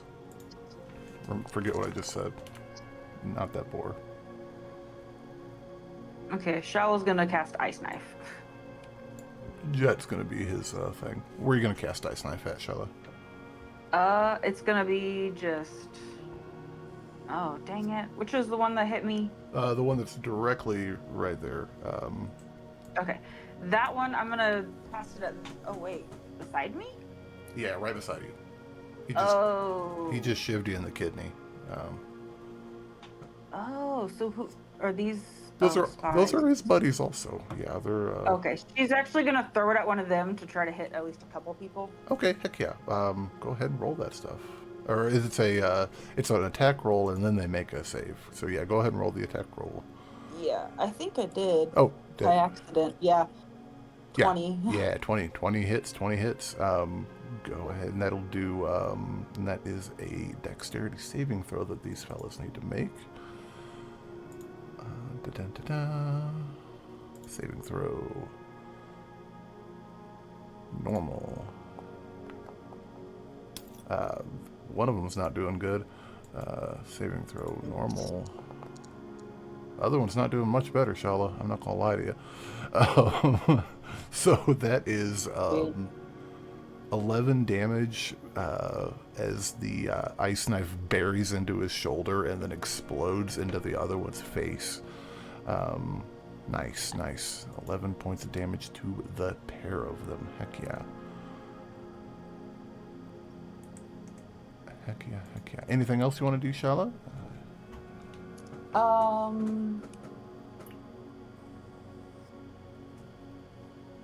She's gonna have which one is it? I always forget. I can't draw flame blade, can I? Because I attacked with. You used a spell, yeah. Yeah, no, she's just. Well, no, she's gonna use her. Oh, dang it! I'm so feeling it's been forever since I fought. Well, it has been like 2-3 weeks, so you know it's all good. It's She's all also good. gonna Storm's Ascension. I think that's an action to do that, right? I think so too. Yeah. It probably is. Good looking out. We can do that next turn, though. Yeah, she's gonna do that next turn. Cool. Cool. And if nothing else, that'll bring us to... Yeah, that'll be all. That'll bring us to Mr. Corvin. You're up, sir. Alrighty. Well, Corvin does not like his people getting surprise attacked. So he is going to say, not up in here. Ain't nobody got time for that. And he's going to take a shot at the dude who's got two knives in his hand. Okay, so I just want to... So are you going to take a shot at This guy right here. this one right here? Cool. Go ahead and roll some attack. First attack is going to be a 18 to hit. 18 will hit. All right, we are going to roll some damage. And I forgot to include Hex, so can I do my bonus action in between these two? Yeah, absolutely. All right, so that'll be 7 damage. Cool. Then I'm going to hit him with Hex, because I'm like, forgot Hex. As you do. I do my little fingers, I take 2 in the shape of V, point them downwards, and I go, and that's my Hex. That adds a 1d6 to each, and then it skips, right? It adds a 1d6 to each, and then after you kill him, it skips to the next. Yep, it sure does. Perfect. All right, we are going to take another attack roll at this dude. All right, come on. There we go. Oh! Hey. So you want to roll that attack again? See which one of your... See which one of your buddies are going to shoot. No. Oh, it's so perfect. Corvin's rolling like Corvin. Shalla, does an 18 hit you? No, hold on. Yeah. That's not right. No, I don't know where that 18 came from, but it was an 11. I have honestly no idea where those extra 2 rolls came from, but that was an 11. Well, the 11 was your natural 1, which... Okay, then yes, you are absolutely right. Does an 18 hit you, darling? It sure does. It gave Well, piercing thank God you weren't hexed. Oh God, this feels like we're back. I love it. And for some odd reason, it won't allow me damage. So here we go. I'm sorry. No, It's saying I must roll an attack before, so ignore this. what's this for? Oh, No, the 8 already rolled. You rolled your damage I'm already. sorry. Oh no, you're good, man. ignore that. He's just trying to kill you now, Shalla. He's fully trying to kill you. 8 damage. Heck yeah. And I go, my bad. It's a new bow. I don't think you can use that excuse for this long after you got it. I'm trying to have some fun with this, okay? So, and then I'm going to use my Misty Step to get over here to give some other people some advantage. Oh, I dig it. Cool. And block myself from these other 4 dudes over here. I gotcha. Scylla, you are up. Yes, I was. Sorry about that. It's all good. It happens. All good. I'm going to run up on these two here. I gotcha. Attack that dude. Cool. Go for it. Yeah, 23 definitely does go ahead with some damage. 9 damage. Heck yeah. Jump right in. And that'll be it for this turn. That'll be it for this turn. Heck yeah. All right. And that brings us to the lackeys. They are going to...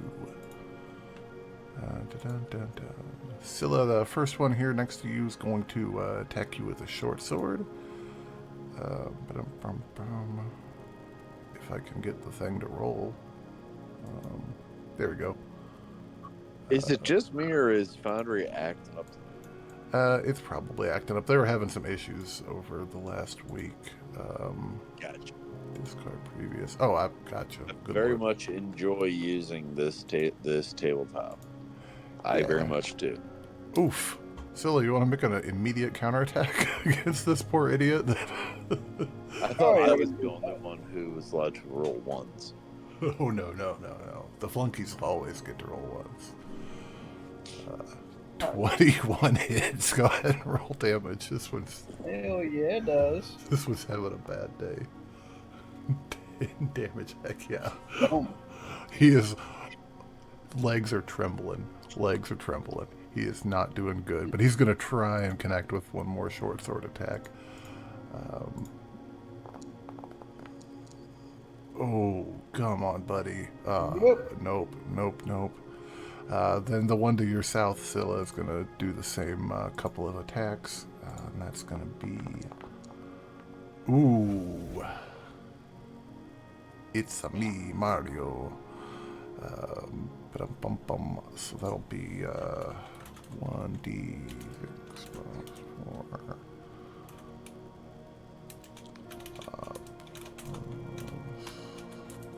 Thankfully, these guys are not anything special. So, while this is quite a bit, 20 damage to you, Scylla. Actually, Gotcha. got a piece of that. Actually, holy cow. These two. Temper hit points. Eight. Temp HP's a freaking lifesaver, man. These two up here are going to take a shot at you, Vargo. So that'll be... Are we attuned to the stuff we bought yet? Or is it still too early for that? If it requires attunement, it probably wouldn't be ready quite yet. Alright. 17 AC then? Yeah, he's gonna try real hard with a 7, and his buddy's gonna try real hard with his hand crossbow as well. Which, interesting, Vargo, hand crossbows. He's gonna miss you as well with a 13. But yeah, interesting, Vargo. They are indeed carrying hand crossbows. A little bit different design than yours, but still, yeah. But you're up, Vargo. I'm going to spin around towards those two and whip out my hand crossbow and shoot at the middle one. Okay, cool. Go ahead and roll that attack. These guys... Sorry, can I... Wait one sec. Can you only move Hunter's Mark when they die? I don't remember. I think you can recast it if you want to do it prematurely. If they drop to 0. Never mind. I'm gonna keep shooting at this guy. Okay, cool. Yeah, go ahead and roll an attack. Yeah, they come through that. Right.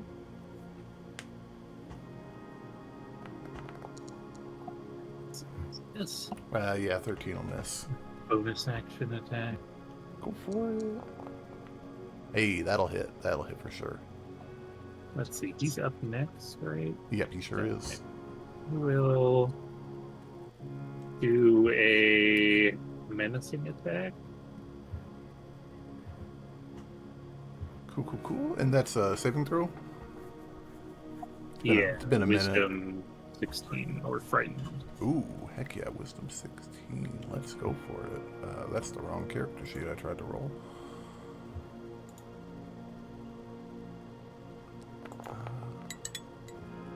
Holy cow, he's just not catching a break with your saving throws, Marco. He's afraid of you. So you use a hand crossbow. Yeah, I guess I'll just be done after that. I don't really want to move. Heck yeah, but holy cow, that damage is hard to scoff at. That is fantastic. Yeah, 2 6s, pretty good. Heck yeah, heck yeah. Cool. Bringing it up to him. He is going to, and that is, well, your fear there shut him down pretty good, Fargo, actually. But he is going to instead make an attack against Shalla there. And this is just a regular weapon attack. That first thing he did to you was a little bit different. That was a special ability.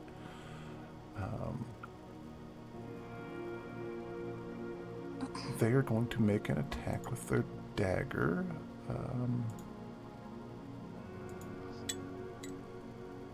Does a 24 hit, Shalla? Disadvantage? Yeah, definitely. The disadvantage is just against you. Is that correct, Fargo? It's as long as I can see me, Oh, no kidding. I believe. Cool. Let me double check. It might be. I thought it, for some reason, I thought it was just against you specifically. Yeah, while the source of its fear is within line of sight, Okay. you can't move closer to them.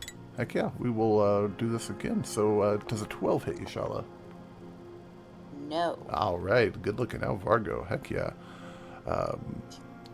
That aggravated him tremendously, so he is going to go ahead and try that one more time. Does a 14 hit you, Shalla? Yes. So upset. You got this guy pinned. He knows he's toad. He's pretty toad. He is going to do. Well, I don't know why that did that much. That was a terrifying amount of dice that rolled for some goofy reason. Anywho, does 7 points of damage to you, and then a whole bunch of extra damage as the dagger glows when it enters your flesh. It does 27 damage to you, Shalla. 27 altogether, or 7 and 27? 27 altogether. I'm sorry. Yeah. Oh. Yeah.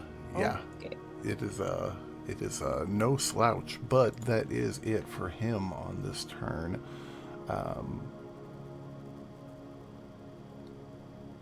Actually, one more thing he's going to do on this turn. He's got his bonus action still, and he hasn't used it. He is going to go ahead and use a second wind. And, yeah, you know, it could have been a lot better for him. He's going to get back 12 hit points. That brings his turn to a close. Shalla, you're up, ma'am. Shalla is gonna call up Storm's Ascension and get her 20 hit points. Heck yeah, Her 20 temps. Heck yeah, active tanking is the way to go. And then she's also going to draw her flame blade. Heck yeah. Okay. So this, like, kind of city street corner just erupts in lightning and flame. Heck yeah. You good where you're at right there? I mean, he will get an attack on you if you pull away, probably. Yeah, she's not moving right now, unfortunately. Gotcha. Corvin, it is up to you, sir. Alrighty. Corvin takes a look and he goes, "Time to give this new blade a test drive." And he is going to attack with the Cadency blade at the little 2-weapon fighter here. Sound good? What are you using as your second weapon? As my second weapon? Oh, you said you're using 2-weapon fighting? No, I said I'm swinging at the 2-weapon fighter. Gotcha. Sorry, I misunderstood. Yeah, and I am going to attack with advantage. Yes, you will, because we are flanking. Yeah. And that'll be a 15 to hit. As you go in to swing that, he dodges out of the way of it just in the nick of time. It's going to be a miss. All right. Well, then I'm going to take my second attack at him with advantage.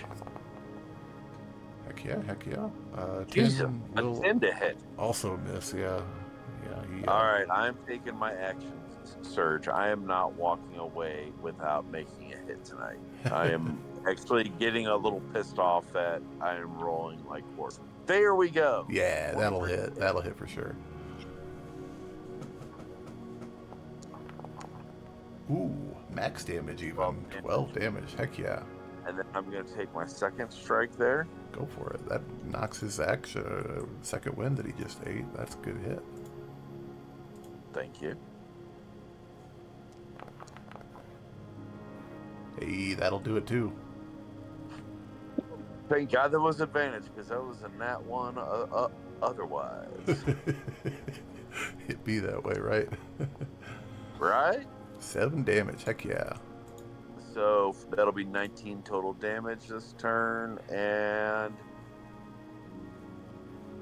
that'll be it. Cool. Scylla, you're up. Right. Tell you what, I know I still have it, so I'm going to shoot between them here.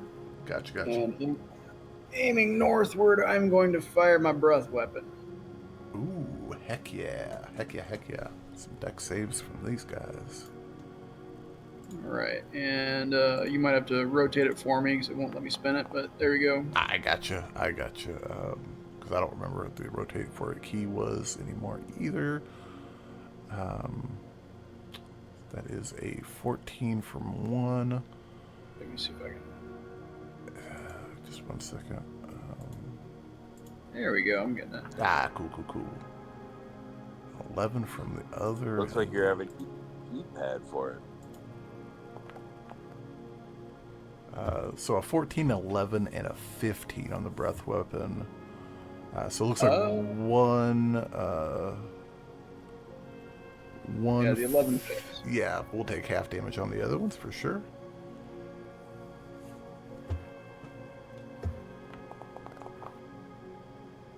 Ooh, decent damage. Heck yeah. So that'll be 5 to those two, and that'll be 11 to that one.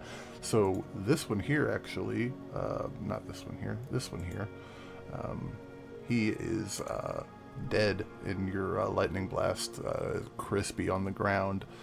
These other two are really looking rough.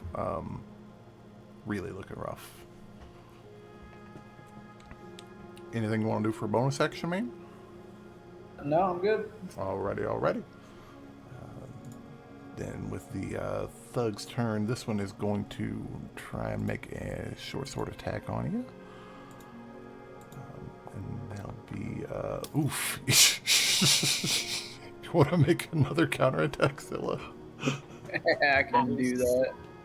Holy cow, these guys suck.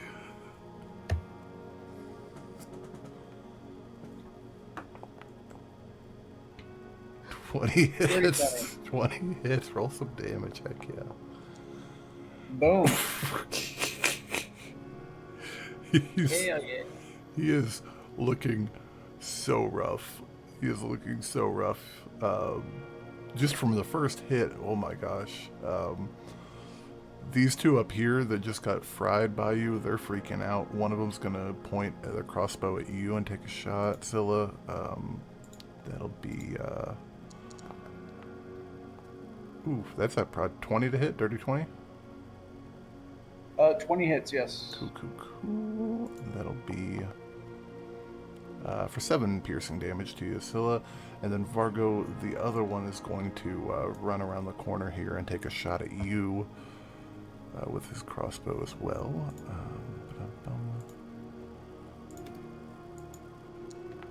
That'll be, oof, that was almost a nat 20. 6, he's going to miss on that one. So that brings us to you again, Sir Vargo.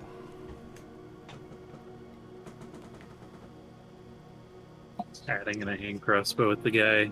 We got surrounded here. Heck yeah, go for it, man. Do I get flanking at all, or just when you're directly across? Just when you're directly across, unfortunately. The little alley fight in here is not working in the best interest. Okay. Well, I mean, it is working good. He is trapped in there pretty solidly. Yeah, 24. 24 will hit. Go ahead and roll some damage. I'll do my last superiority die. That's a d6 to do a menacing attack again. Okay, nice. Man, battle masters are fun. Hopefully we don't run into any more bandits. So 14 damage. 14 damage. Heck yeah, that is damage indeed. He is looking starting to look a little rough. And yeah, wisdom save. Oh, sorry, it's the weak. Oh yeah, I think he's still afraid. Oh wait, that's on the end of his next turn. So yeah, we'll go ahead and roll another one. 18 on that one. Okay, so yeah, at the end of my turn, he recovers from frightened. Cool. Sounds good. Anything else you want to do, sir? I will bonus action, try to get him again. Heck yeah. That's what. Ooh, 12. And then I'll be done. Yeah, 12 will miss. Then that'll bring us to him, who is no longer afraid. You see that weird connection with his shadow kind of disappear for a second, and he vanishes. Shalla and Corvin, you guys see him completely vanish, and he actually, there's no easy way to do this. He trades places with the Echo that was standing to your south, Vargo, and he is going to make an attack against you. Oh, dang. That'll be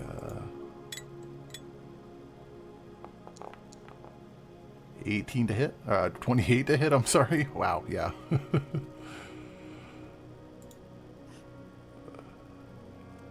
I believe, Nah, I missed it. yeah, I figured so.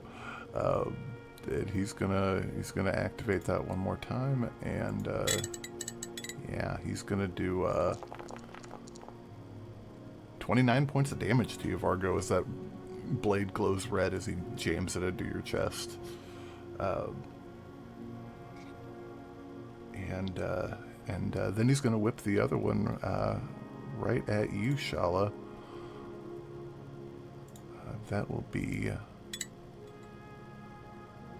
18 to hit on you, Shalla. That'll hit. That'll hit. Let me see what this does here. Cool. It's not too much complicated on this one. So this one will do 18 damage to you, Shalla, as it sinks into you, and that brings his turn to a close. He is attacking you guys savagely, but he's got that look on his face like he knows how this is going to go. So Shalla, you're up. Shalla's gonna stab him with her flame blade. Heck yeah, roll attack. It's 14 hit. 14 will unfortunately miss. Damn. Anything for bonus action? No. Don't want to... You got your... No, she's gonna blow him away. Hey, there Push you him go. away. Hey, there you go. Strength save from my fella. That'll be... 17. I think that makes it. I think so too. Good try, though. Cool. That'll bring us to Corvin. You're up.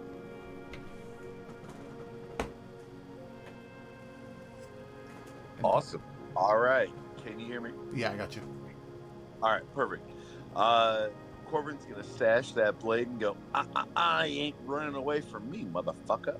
And he is going to fire an arrow at Mr. Twin Blade there. Heck yeah, go for it. Ooh. That will be 23 to hit. Hey, Corvin's hitting. Hey, he's going to fire another one.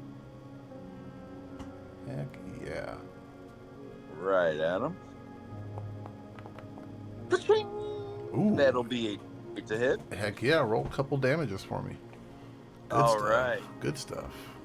So, first damage is going to... Wow, it did not allow me to do the damage for the first one. All right, so we're going to do this twice. Oh, you're good. First damage is going to be 13. Ignore this attack. And we are going to hit for damage. Hey, that one were to hit too. And that is going to be another 13. And on that last one, I am going to hit him with a grasping arrow. Ooh, nice, I like it. Which will be... Holy shit! That is 3 attack rolls in a row, max damage. Oh, So that yeah. is 26, 36, 38 damage to him. Heck, I then throw yeah. the bow over my back, say, no one hurts my party, and I give him the DX suck it X in the crotch.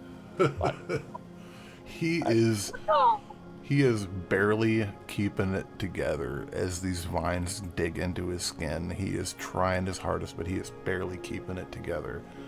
So that brings us to Scylla. You're up. Circle around so I'm a little closer to the party, I got you. but still smacking away at this guy. Heck yeah.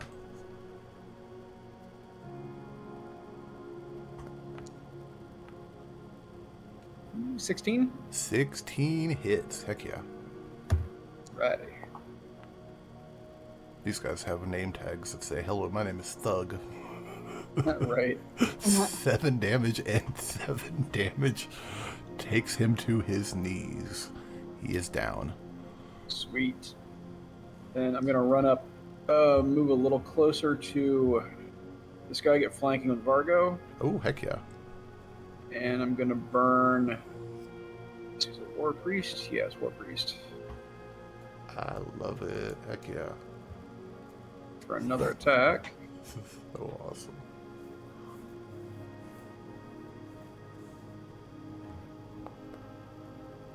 Oof, not great. 10 will miss, unfortunately. If you wanted to, though, you do still have your channel divinity. If you still got uses of it, I'm not sure. Well, that would still take a... It's a free action to do the guided strike, I believe. Oh, it is. Oh, shit, go for it. Heck yeah, so that is a 20 to hit, which will indeed hit. Roll some damage. Booyah! Wait, I'm an idiot. I rolled with advantage anyway, because Oh, flanking with yeah, Vargo. see if we get a crit. Just out of fun. Because we haven't got...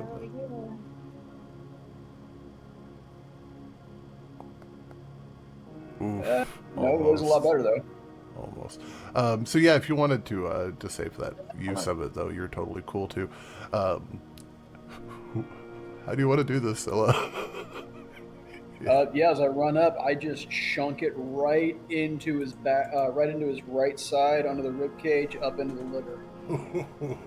And you lift him off of the ground as the vines snap underneath of him as they dig into his flesh, and he is no more. And I, from a long distance, reach up and give him an air high five. And I go, that's right, motherfucker. Heck yeah. He is indeed down. And leave it to the Dragon Lady to take out 2 people so far, while 3 of us have been struggling with this one guy. Scylla's the closer, man. That brings your turn to a close, Scylla, and these last 2 are...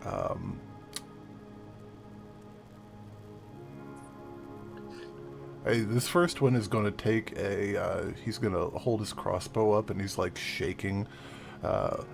And he's, like, aiming it between Scylla, you, and Vargo, and he just lets it loose. He's going to roll with disadvantage on this, because he is... terrified. He is freaking out, man. Because he's a giant wussy. Well, it's just, you know... yeah, he's gonna completely miss. And the second one is fully going to take off running down this side street, dashing and trying to scamper up this wall. That brings their turn to a close. Vargo, you're up, sir. You can tell Right, where so where he went by the trail of urine. the guy stabbed him in the back, and then he turns around, pulling out a bludgeoning arrow, and says, "No, wait, we should." And then Scylla just decimates the guy. And then I guess I will run over here, and I'll still do bludgeoning arrows at this guy trying to climb the wall. He got hit by lightning, right? That one, yeah, he did get hit by lightning for sure. He had a bad day.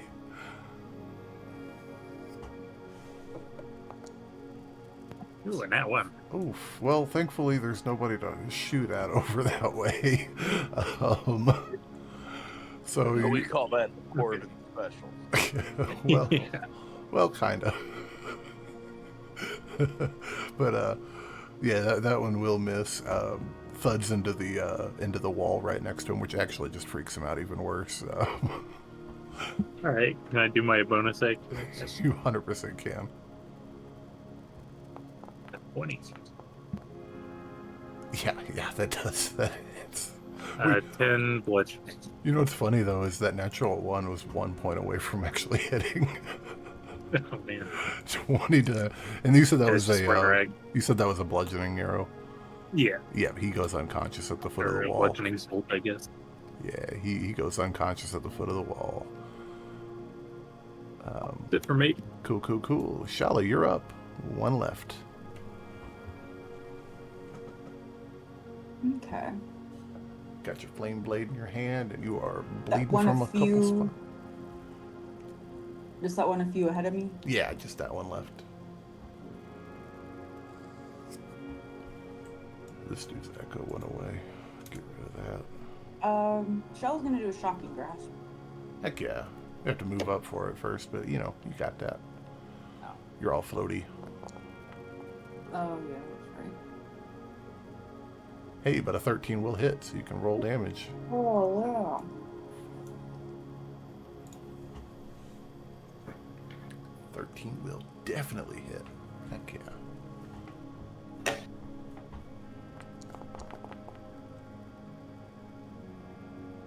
Nine damage. Heck yeah. Shalla, you reach out your hand and the lightning that's like circling around you just jolts into his body, and he's already been struck by one bolt of lightning tonight, and as you do that, his eyes roll into the back of his head and he collapses as well.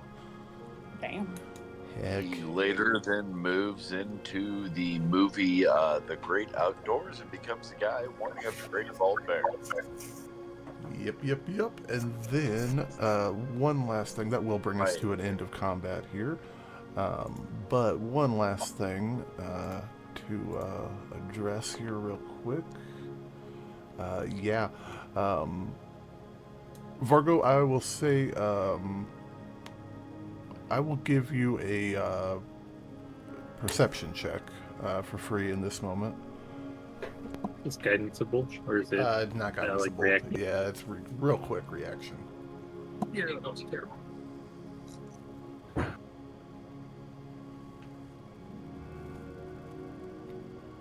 Yeah, it's not great.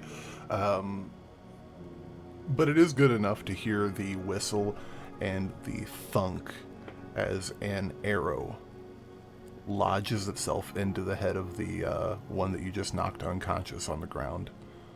I wish I'd seen where that came from. Following the trail of it, you look up to the rooftop here, just as a... let's see here. That's an 11. It's not great.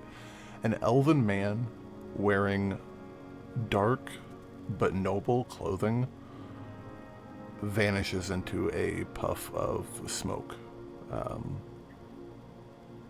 What you saw with an 11 was long, dark hair, and in like tanner skin than your average elf around here. There's kind of like there's kind of like two varieties of elves that you see around here. You see the kind of the more fair-skinned ones that seem to look like they don't go out very much because they don't go out very much, and then there's darker-skinned ones like Javan Razan that have a little bit more of an older ancestry to them. This was a little bit tanner than your average that you're able to see, but not much else from that. And as he poofs away in the into mist, we will go ahead and call the session there for tonight, guys, because it is getting quite late. Sweet, I gotta open tomorrow. Ew, yucky. But yeah,